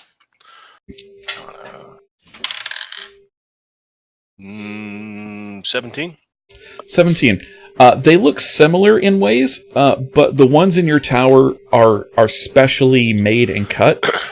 These do not have the same type of properties. These do not seem magical in nature. They just seem incredibly pure and valuable. They are worth a lot of money. And, you know, money is fuel everywhere. So, it's good to have. As you continue along, what is the marching order? Who's going first and who is in the rear? Okse is taking lead unless anyone opposes. I'll bring up the rear again.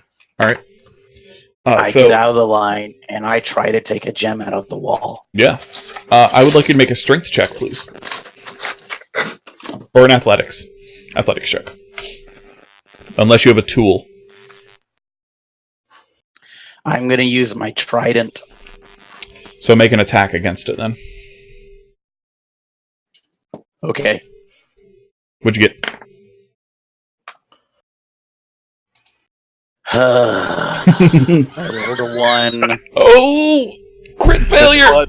Hit the butt. Crit failure! Critical failure. That was so much fun to record, by the way. Alright, cool. So you jab at the stone with your trident, and it just kind of pings off, and comes and swings back around and kind of clocks you in the face. You don't take any damage from it, but it rings your bell a little, and it's just kind of like, it's frustrating.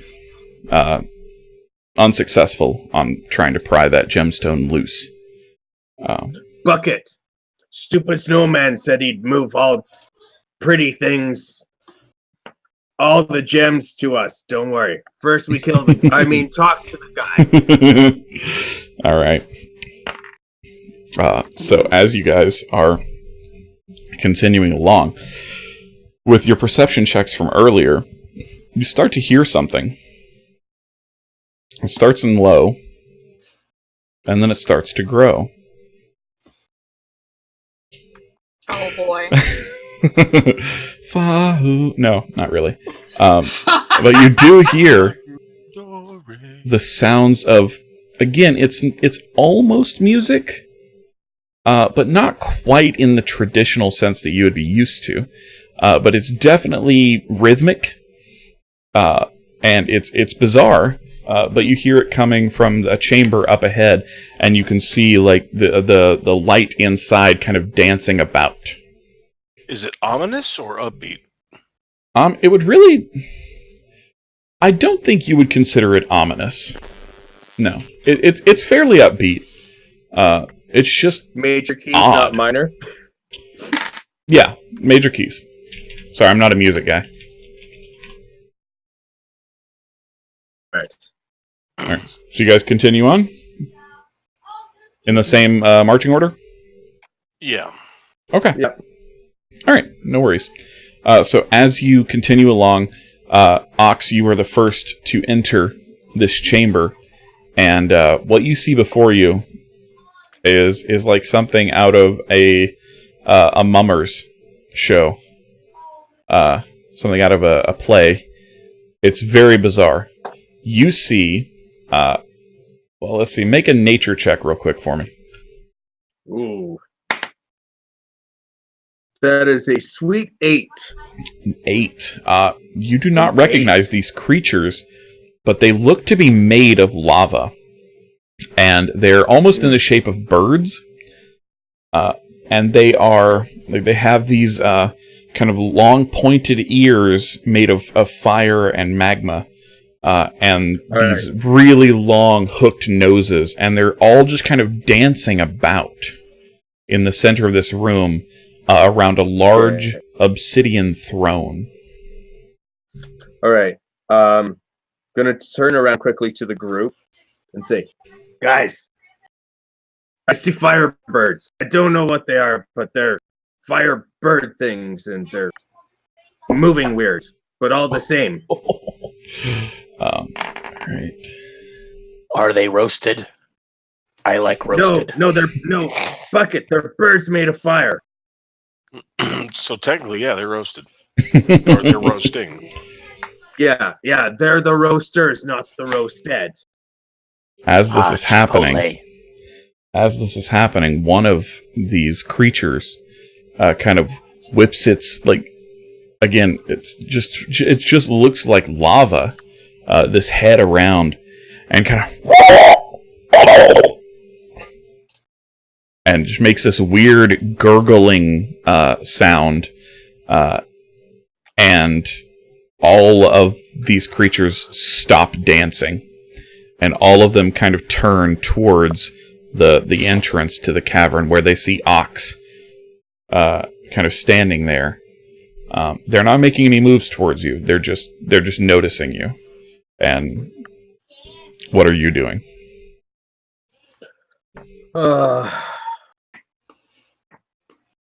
I think we're gonna have to fight, guys. Pacifica already has tidal wave ready. Oh shit! Okay. Like she's standing there, like she's got her hand up and she's just watching. God, All right, everything's got to be a fight. So can we see who's in the? There's a throne. Do you come in? Yeah, I'll come in. No, Right. no, I'm not. What? So Pacifica will follow Stitch. okay, so Okse was the first in the room. What is Okse doing? Okse is going to use his animate shield Mm-hmm. because he has one of those fancy things, and he's going to arm himself Okay. with in both hands, and Okay. then just sort of bellow in giant. We come as friends unless you wish to fight. Okay. As he's doing the Stitch, what are you doing? So you said they were dancing around a throne, right? You have not seen that. I'm in the room now, though, right? Oh, you're in the room. Yes. Yeah. You see a collection of these creatures. You can make a nature check if you wish. That are roughly centered around this obsidian throne, resting over what looks like a pool of lava. I made a 4 on the nature check, but is there anything on the throne?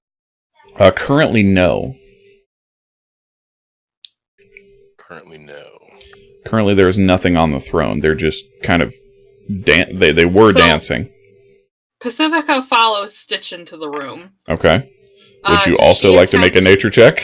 Yes, that's something that she's proficient in. We're just gonna keep going till somebody gets it. Yeah, y'all So I can keep stop calling them going. these creatures.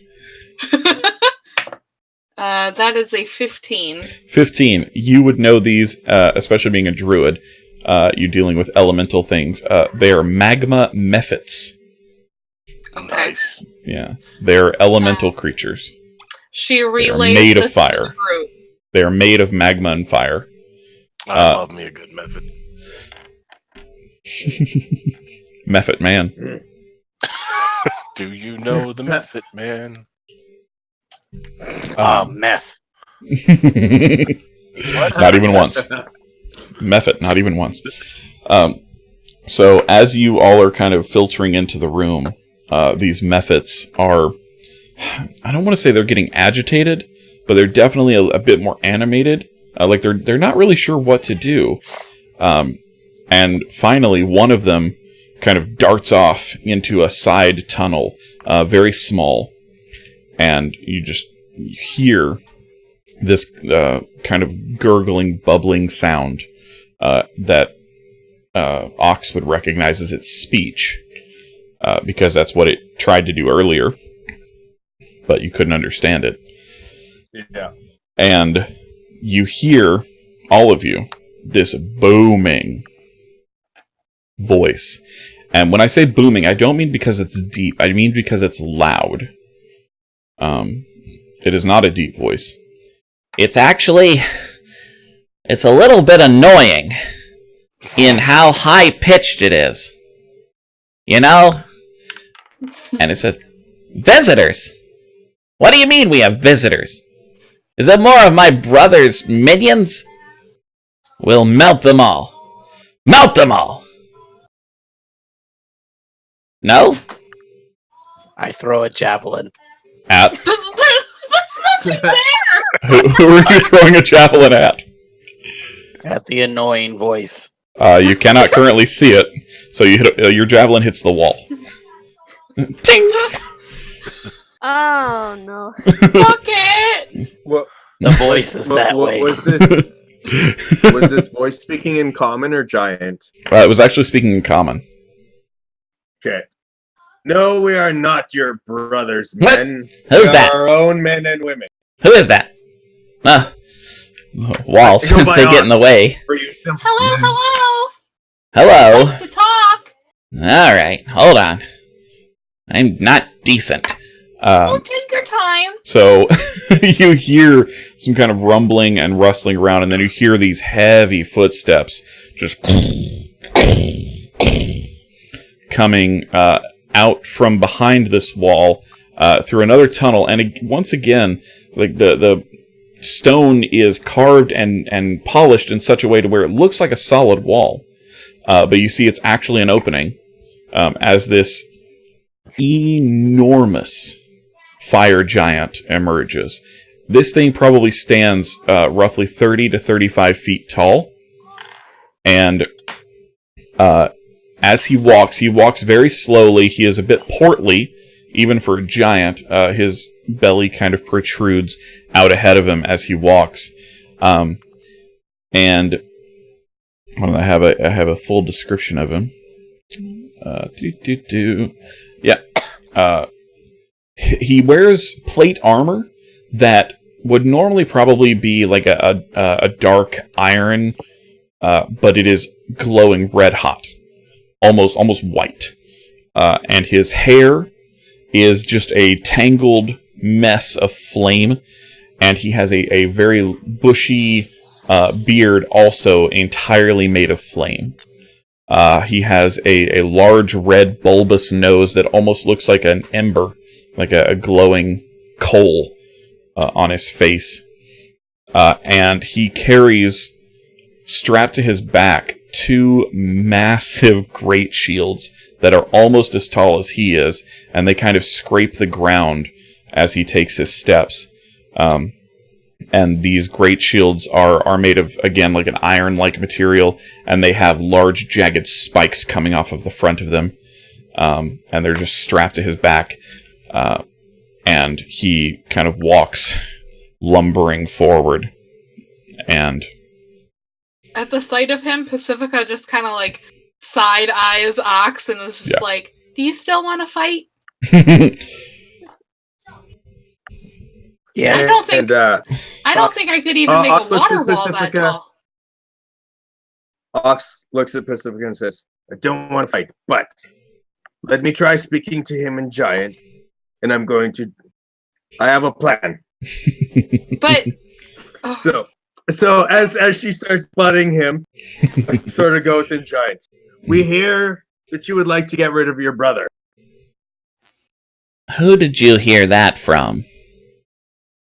From that stupid snowman, Sam. Oh, Sam. I hate him. Me Yes. too.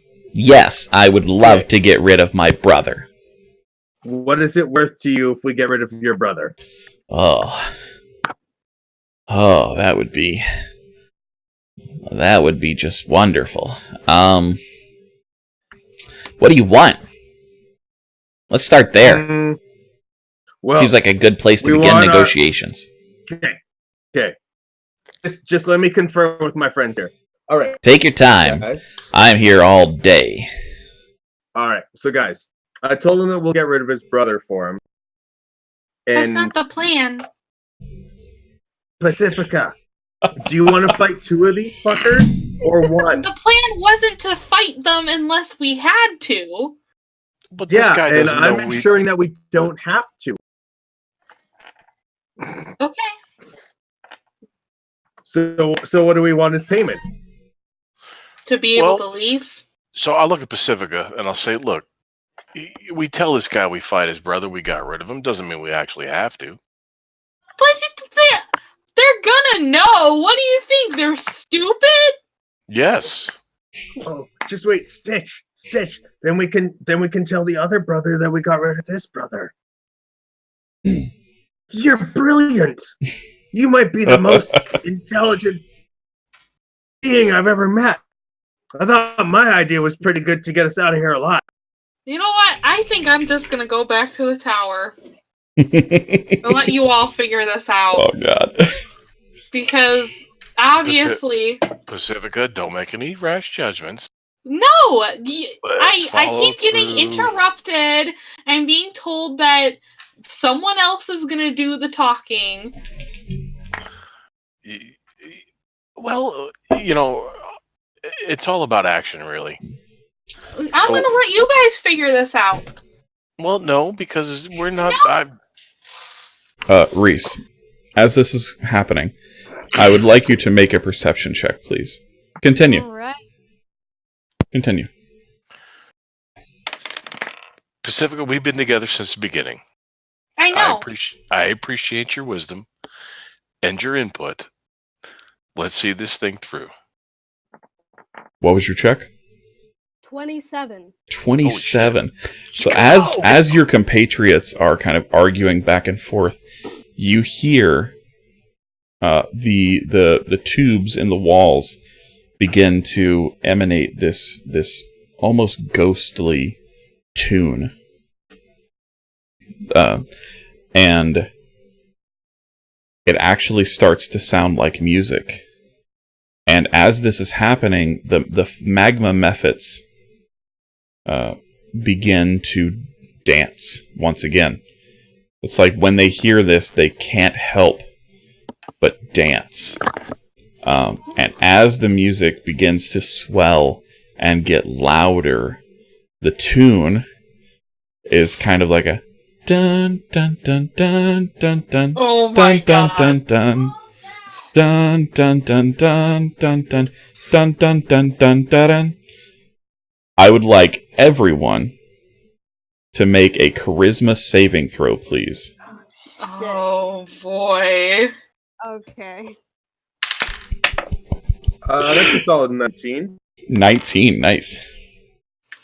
Do you want for the dogs too? Yeah, why not? Okay. That'll be funny. That's a solid 6 from Stitch. What about the polar bear cub?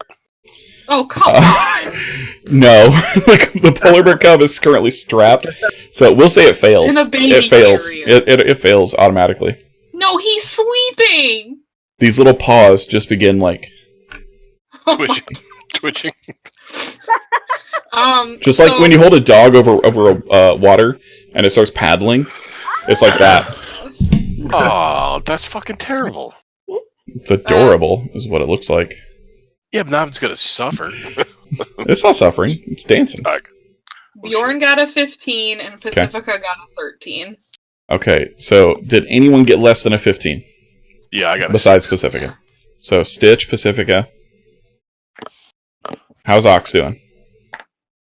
You got a 19, 19. Right? All right, so we're going to... Chris had to go leave to deal with a house issue, so he'll be back soon. But we're going to say that Bucket succeeded for now. I'll have him make the save. So Pacifica and Stitch, you both, like, you hear this tune after a minute or so, and you kind of catch your shoulders kind of just kind of shimmying a little. Stitch, your tail begins to twitch back and forth in time with the music, and it isn't long, maybe 30 seconds or so, before you both are like full on shimmying to the music. Yet for the next minute, you two are required to use all of your movement to dance. You can repeat this saving throw every few seconds, but for now, you are incapacitated. Well, not incapacitated, sorry. You have to use all of your movement to dance. You can still talk, you can still attack if you want to, but you have to dance. So, Rhys and Okse, you see your two companions begin to start dancing in place. Seemingly uncontrollably. I start doing the running man. The running cat? Yeah, you do. The running cat. Yeah, you do. Oh, my shoulders already hurt. I can't stop dancing. I hate this. Oh, yeah, sorry about that. I probably should have told you. When people come in here, they just feel the need to dance. Can you make it stop, please? I really can't. I'm sorry. Oh. Although, why would I want to? It's so enjoyable to watch. And he starts dancing as well, but it's really... Pump up the jam. Yeah, it's really awkward because, he's a portly fellow, and he has no rhythm whatsoever. But he starts humming along to the music and dancing, and he actually takes the two great shields off of his back and starts dancing with those and slamming them on the ground. As he does so, you can both repeat the saving throw if you desire to. 19. Charisma saving throw. Pacifica stops dancing. That was highly unpleasant. Another 6. Another 6. Stitch is still dancing. It seems like Stitch maybe wants to dance. Oh dear. But Pacifica, you are not compelled to dance anymore. And Heat Miser sees you stop dancing. Well, I guess the cat is still gonna entertain me. I'm sorry.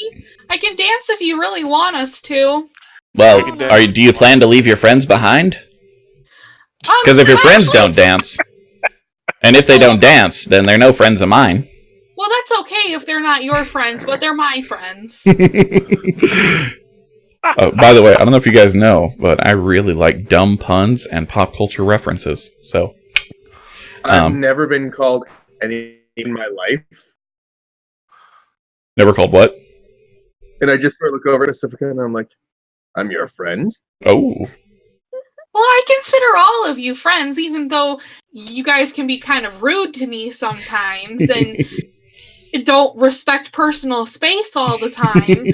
But that doesn't mean we're not friends. It's true.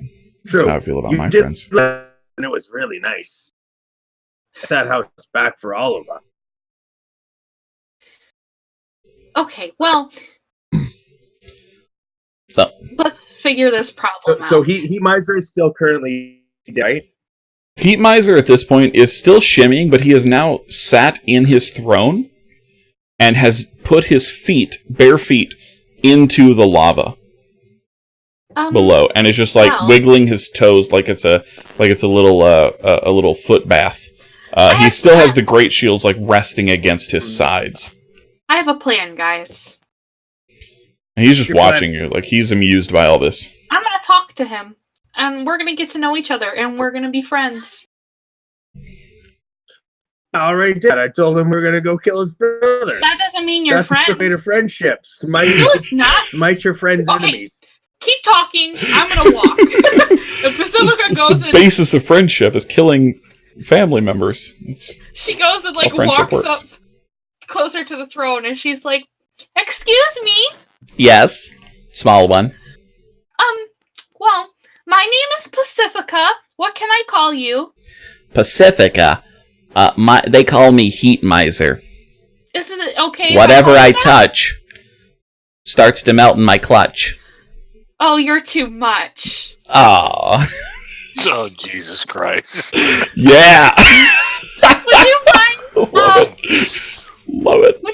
Would you mind leaning over and giving me a hand up, so that way I can talk to you face to face?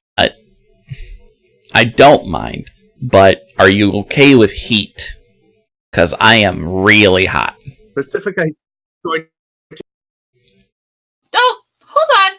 And she's going can't to give you a hand up. She's going to use crate or destroy water again. Okay. What are you trying to do with it? Oh, actually, better idea. Misty Step. Okay. Forgot I had that. Bitch. Okay. She is going to use Misty Step Mm-hmm. to try to get up onto the arm of the obsidian throne. Okay. Yeah, you can do that. Oh yeah, The range of Misty Step is like 30 feet. Yes. Yeah. Oh yeah, you can definitely get up to the top of the arm of the throne. Now I will say once again, you are standing above a pool of lava because this throne sits over a pool of lava, and so you're only about 20 or so feet above that. So are you doing anything to combat the elements?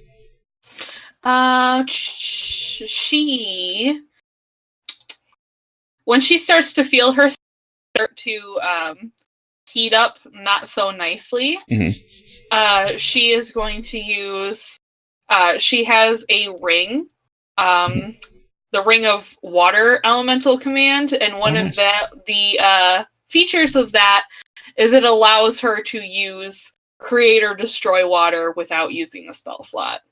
Okay. Yes. All right. So you create some water to kind of keep yourself cool and not suffer the effects of this extreme heat.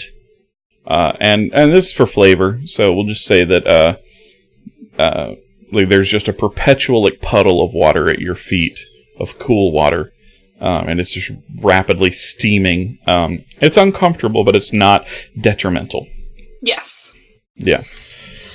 So she wipes. Hold on. As you Misty Step up, he's like, Oh, you know how to use Christmas spirit. If that's what you want to call it, yes. Well, that's what it is. So yeah, that's what I call it. All right. Well, yeah, here I am. So, she kind of looks back at her party members. Mm-hmm. So one of the offers, as you heard, was us taking care of your brother. And yeah, I do want to say I'm really, really sorry to hear about your mom. Oh, thank you. That's very sweet of you. You know, no one else has offered their condolences. Oh, I'm so sorry. It's hard, you know? Yeah, I imagine so. I'm really, really close to my mom. I can't imagine losing her. Well, it's no picnic, I'll tell you that. I'm so sorry. Have you talked to your brother at all about you guys have lost your mother? No.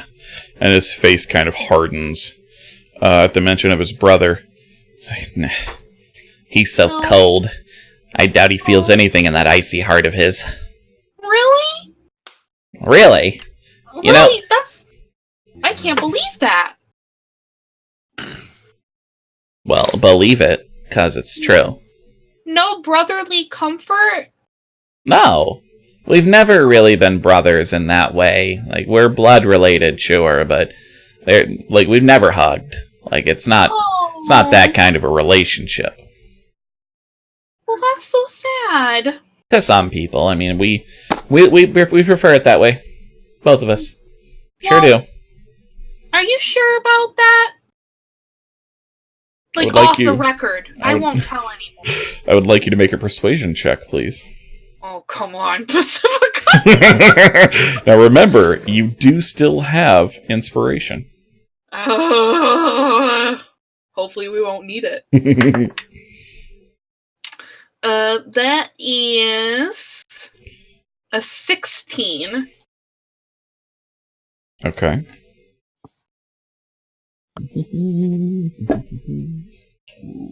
Okay. Just barely. His face kind of softens again, and he kind of looks. He looks down, and you see like the fire of his hair and his beard kind of shrink a little, like just a tad.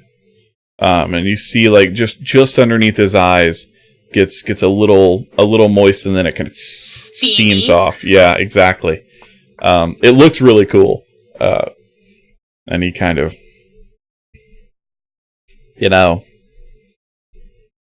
ever since we were born, we've been polar opposites. Literally. Yeah. I'm hot. He's cold. He's yes. I'm no. And you're up and he's down. Exactly. Yes. How did you know? I could just tell. Katie Perry told me. You're very insightful. Our friend, his friend is named Katie. Mine's name is Perry. Yeah.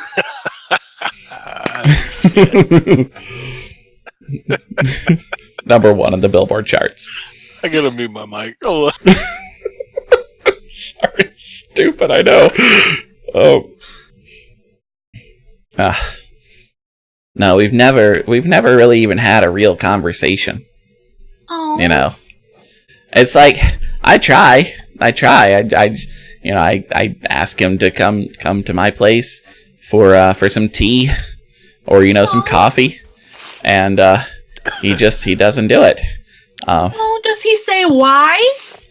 He says he'll come, and then he just snowflakes out. Oh. Well, here. How about this? Sorry, JJ. Yeah, I know. It's okay. I think he tells me I need to cool down. I think that. Does he ever tell you that you're the caller? What was that?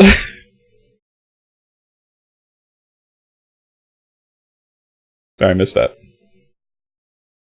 Oh shit! I did too. Yeah. Okay. Anyway, so Pacifica, she's like, well, how about this?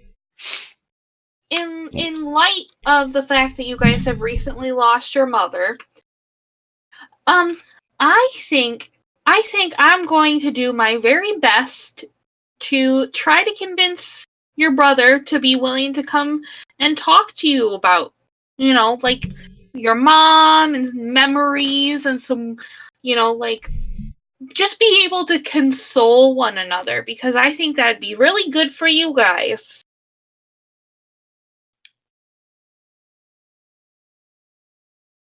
Sorry, Megan was asleep and our housemate was trying to get her attention. She says she wasn't asleep, even though I've been yelling at her for the past 30 seconds. Anyway. It's under here. Hold on. Give me just one moment, guys. Pardon. Just a second. Talk amongst yourselves. Alright, well. JJ, you're muted. Shit. Oh, I actually have pseudo-reliable audio right now. I've pretty much lost like 10 minutes. The entire time Pacifica's been talking to Firewanker, I've missed most of it.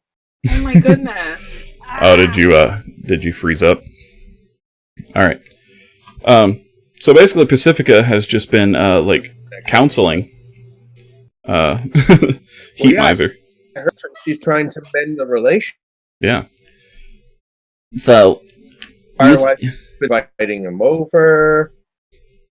And he's not. yeah. Do you think that if he and I talked... What's that?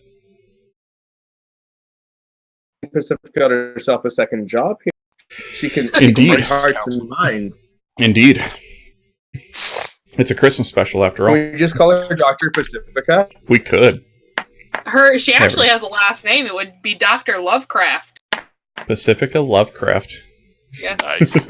I don't know if I think I did know that. Yeah. Yeah. Yeah. All right. No one wants him as Dr. Love. I have a solution. Oh, Bucket knows. Yeah, Bucket's been gone for a while. Bucket's been oddly quiet, just admiring the gemstones. And looking at the methods, and you know that he's wondering if he can eat them. Or hump them. You know this. He's thinking about it. Either way, it won't end well. Not for him. No. That's yeah. Anyway, as Pacifica is providing some much needed counseling to Heat Miser, what is everyone else doing? These methods are still dancing. Stitch, the effect is worn off, but you are still grooving. Are you still grooving? Are his great shields still on the ground? I'm still grooving. The great shields are kind of like propped up against the armrests of the throne. And they're chilling there. And suddenly, push them with my foot into the lava ring around it. I would like you to make an athletics check, please, because they are huge. I know what I'm going to do. I'm going to call off my animated shield, so I no longer look like and I'm going to put away one scimitars and keep the other one by my side. Okay. Are you still trying to push the shield into the lava? Oh my. I'll take it as a no. Yeah. All right. What is everyone else doing? Am I getting the vibe that Pacifica's got this situation kind of defused and this dude? Make an insight check. Oh hell! I gotta look at my insight. That's a 18. 18. Yeah, you're starting to. It looks like Heat Miser is, no pun intended, starting to warm up to. You gotta stop, man. You gotta stop. Okay. To Pacifica. Yeah, she's getting through to him. Like, it really seems like they're establishing a connection to where he might be willing to listen to reason. And to make amends with his brother? Possibly. It hasn't quite gotten that far yet, but it's heading in that direction. Okay, and I'm assuming I'm down below on the throne room and she's up on the chair. Wherever you want to be, you tell me. This is Dungeons and Dragons. I'd like to be in earshot of Pacifica. Oh yeah, you can hear it. Okay, she has to speak loudly for him to hear her, and he is just naturally super loud. But he's a giant. You would probably have to shout up to her unless you climbed the throne. Alright. So is it an easy climb, or is it something? For you it would be, but it's hot. It's real hot. And fur is kind of flammable. You know what? I'll make the trek. All right. I would like you to make an athletics check, please. Or acrobatics, rather. You could borrow Bjorn's booties. That acrobatics. Is 15. Yeah, so you start to nimbly make your way up. As you're doing this, Stitch, you do, as you're climbing along, the heat is intense, but you feel it, but it doesn't really bother you. It registers, as a sensory experience, but it's not something that you would necessarily want to stop or want to continue. It's just there. And as you come up, like the tip of your tail, like barely catches a little tiny like rivulet of lava that comes down, and it actually burns away the tip of your tail, but you don't feel pain from that. Oh no. And as you kind of take a look at it and kind of tuck your tail in close, you see a glistening cylindrical piece on the end of your tail, just barely protruding out from the singed tip of it. But you manage to make your way up to the top where Pacifica is. So I'll make a mental note of that. Mm-hmm. And, that thing we talked about earlier, that's where it is. Yeah, sure. I'm with you. All right. Told you I wanted to make it a little more fun. So I'll look at it in kind of a confused state and then kind of try to hide the fact that it's there. Mm-hmm. Maybe try to bandage it up a little bit. All right, make a sleight of hand check. 23. Oh, yeah, you managed to conceal it and bandage it up really quick without anybody noticing. Unless someone has a passive perception higher than 23. I don't think so. All right. So what are you saying to Pacifica once you get up there? Pacifica's passive perception is 21. So barely. Just... So I'll look at Pacifica and say, it looks like you've had this conversation in the bag. Oh, we're not done yet. Hold on. I'm not saying we are. But at this point, you can see Heat Miser, like there are tears coming down and steaming off of his cheeks. Continue. So I'll say it loud enough so Heat Miser can hear me. Mm-hmm. I say, what do we need to do to expedite the process and heal this poor man's broken heart? I can talk to your brother and ask him to come. Or we can figure out somewhere where... Because I'm sure if he's, like, cold... Probably coming here might not be good. Maybe at the foot of the mountain. You know, you're probably right. It was probably too much to have him come here. Oh, what about where your mother lived? Could you both go there? You know, I haven't been to Mom's house since. Oh, no, don't cry. It's loud. It's okay. It's real okay. loud. I'm sorry. I think that would be a good place though, because it would have the warm feelings of home with Mom, and you guys would be able to connect on that brotherly level. Does that sound okay if I convince him to come? If you can convince him to come, then I will too. Do you promise me that you'll come? I promise. Really? Like, really? Really? Okay, Here, I'll... Hold on.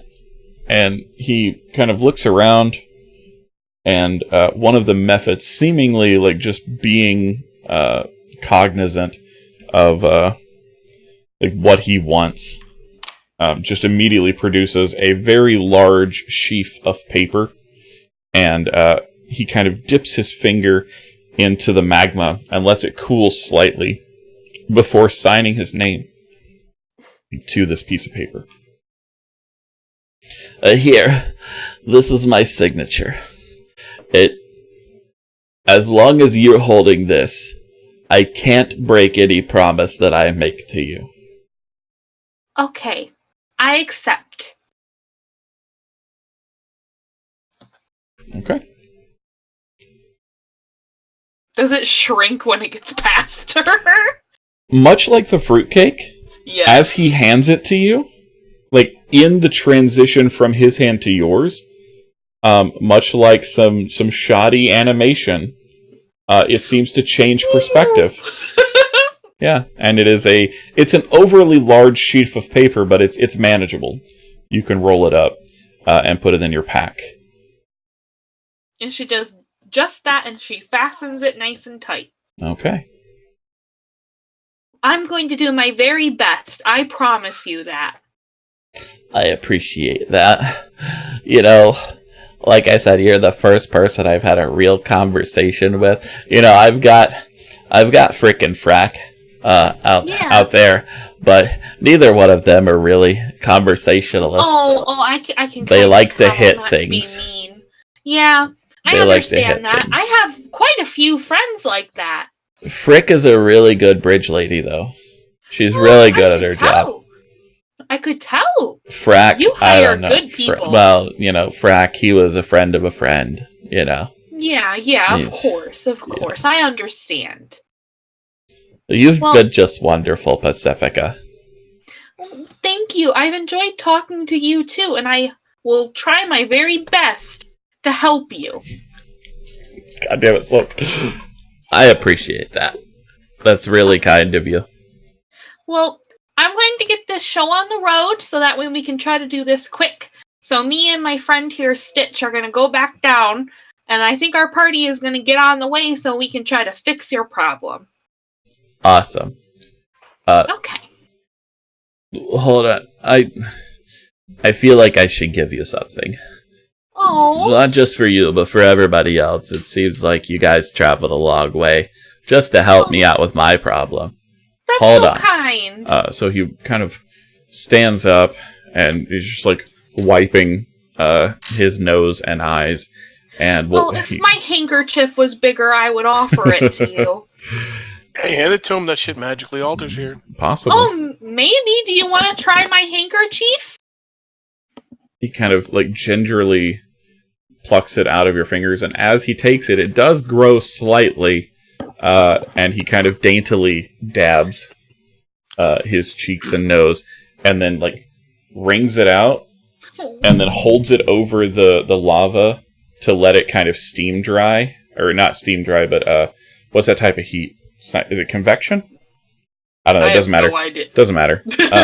He lets it dry over the lava, so it's dry, but it is stiff as a board when you get it back. She's like, I'll just make sure to do the laundry. Yeah, probably a good idea. So, I really hate to do this, but if you guys will give me just a moment, I will be right back. Talk amongst yourselves. Say hi to the viewers. I will be right back, I promise. Hello. Hello, viewers. Hello, viewers.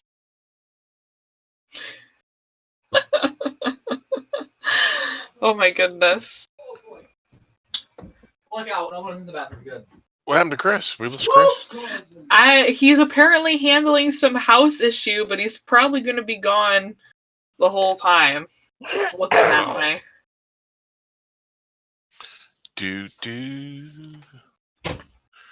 Oh, my back. I'm getting old. It's so nice to revisit these characters, but at the same time, I miss Stitch. It's so surreal that Stitch and Pacifica are the only ones from the original crazy, isn't it? Like, it feels so weird to not have Barakiel anymore, or to not have... Yeah, or Gormor, or Ozzy. It's just... so weird. I find it interesting, though, with them being, like, the only ones left. It's like... It's true. They're the only two whose names are actually still on the deed. Yeah. And now we're dealing with Bucket. Oh boy.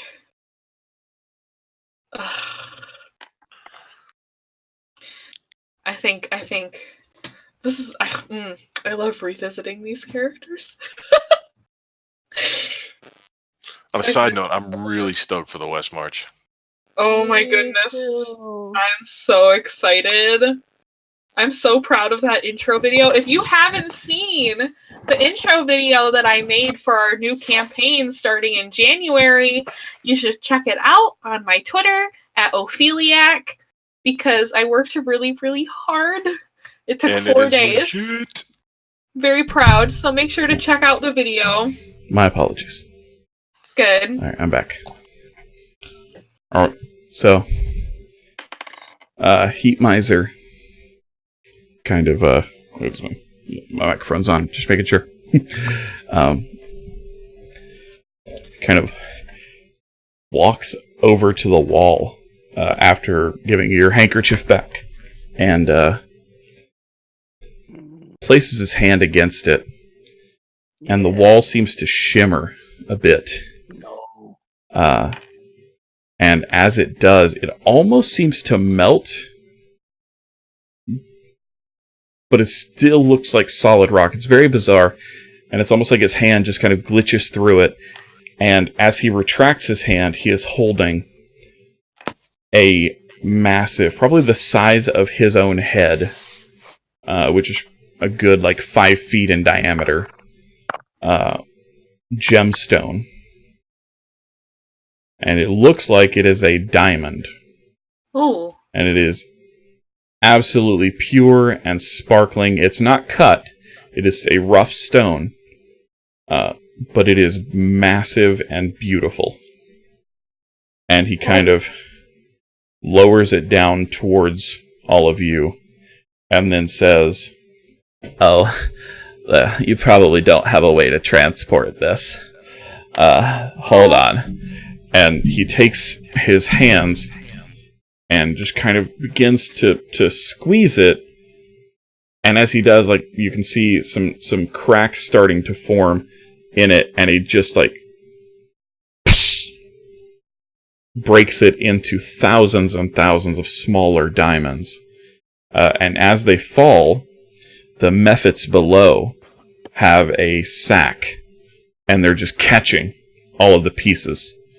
And then once it's finished, a few of the mephits drag the bag over to you, and it is probably I'm trying to think of a comparable or a comparison as far as a bag size would go. Like a kitchen garbage bag, like a good 13-gallon size. Oh wow! Bag filled with diamonds. Oh well, thank you for the gift. I have something I can give you. Oh really? Yeah. You've already given me a really nice gift. Well, but I have something special I can give you as a token of my friendship. What is that? I don't know if it's comparable in value, but it's special from me to you. Here in the North Pole, it's the thought that counts.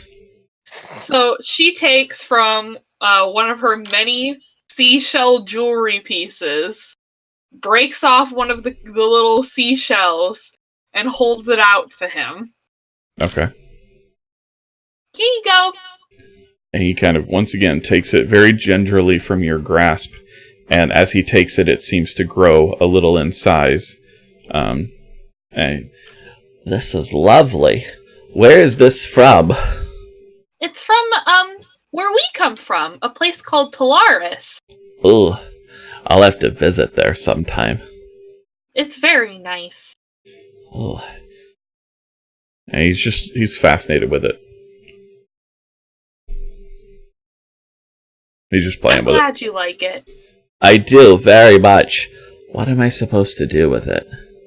You can put it somewhere to look at, so that way you always remember that you have a friend.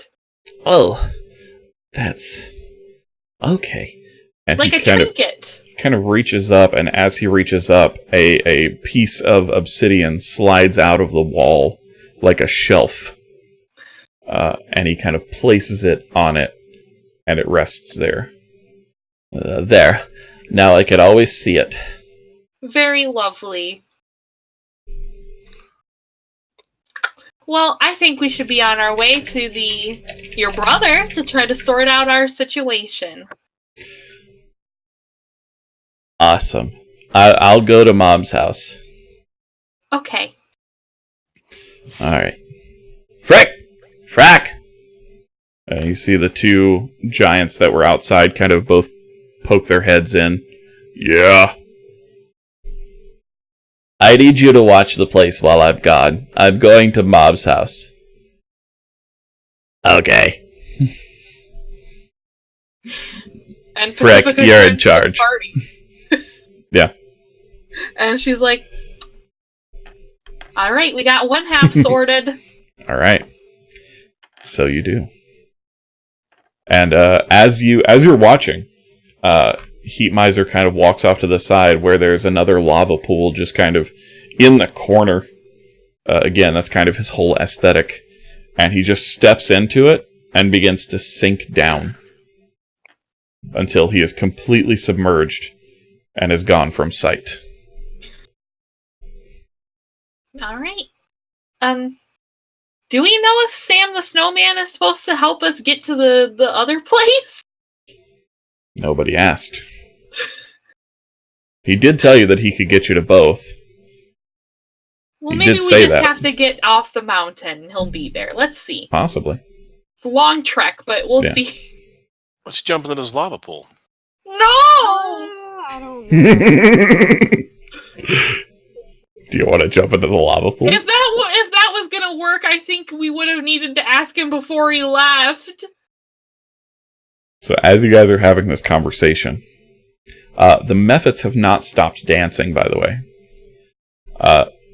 As you're having this conversation, though, you hear Frack from the front of the tunnel leading into the castle structure yell, "We got an incursion!"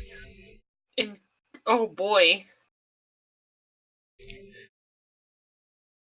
What do you do? Is that a wart? An incursion. Mhm. And that's coming towards the gate by the drawbridge? By the drawbridge. I'll make my way out towards the drawbridge. Okay. Investigate. So Stitch, as you make your way out, I would like you to make a perception check, please. 16? 16. You can just barely make out through like the shimmering of heat coming off of this lava pool off in the distance, coming up the obsidian path. You see what look to be no fewer than 5 giant blue-skinned individuals. Their hair and beards are like perpetually melting and reforming ice. And they are carrying weapons coming up the curved obsidian path of the mountain. These look to be the forces of Snow Miser. And that is where we will end tonight's session. Hey. Pacifica, counselor to the fire giants. Nicely done. It's gonna be her new occupation. She's gonna be a family counselor. Yep. She's gonna she's gonna help them find a path of agreement. Man. I would say I had a lot of battle stuff drawn up. Because that could have gone very differently. But yeah, there was no combat. Good job. But Heat Miser has left the building, and so Snow Miser is taking his opportunity. So it's all right. We're gonna convince these guys to take us to their boss. Yeah, more counseling. Bring it on. Yes, let's go. Yeah. So thank you all for joining us. Thank you for enduring this ridiculousness. If you like combat, then stick around. Maybe next session we'll have a little bit more. We'll see if Pacifica rolls as good as she did tonight. And some of the other characters will get their chance to shine as well. So yeah, once again, just thank you guys for all the support you've given us over this past year.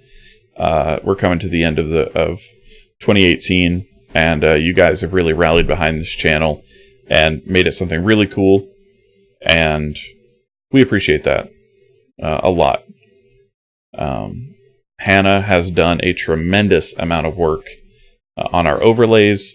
If you haven't been on Twitter recently and seen the amazing intro video that she created for our upcoming campaign, you should get on there and check that out because it is fantastic.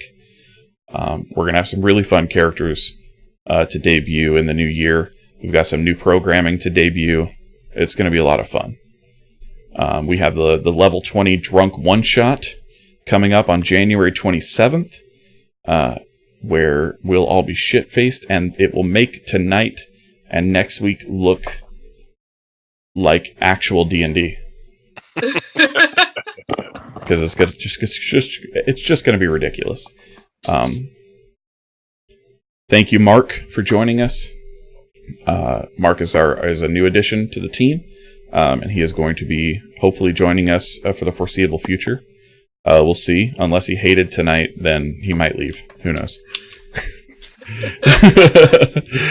Chris, thank you for joining us, even though your voice is shot.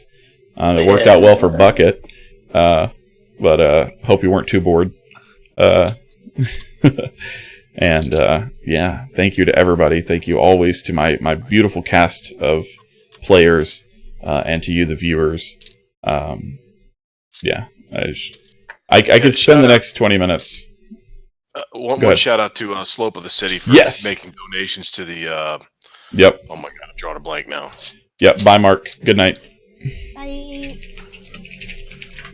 What did he donate to? Oh, Extra Life. I'm sorry. Yeah, Slope donated to Extra Life on several occasions, so I appreciate that. Thank you for doing that for us. I appreciate it. I'm sure we all appreciate it. Another thing I gotta point out is we are at 88 followers. That is true. So we need to figure out what we're gonna do when we hit 100. Oh man, I don't know. Because we're 12 away. That's something we're gonna talk about off screen a little bit. Yeah, Maybe we'll figure that out. Pitch a few different ideas on Twitter. All right. Shave the beards.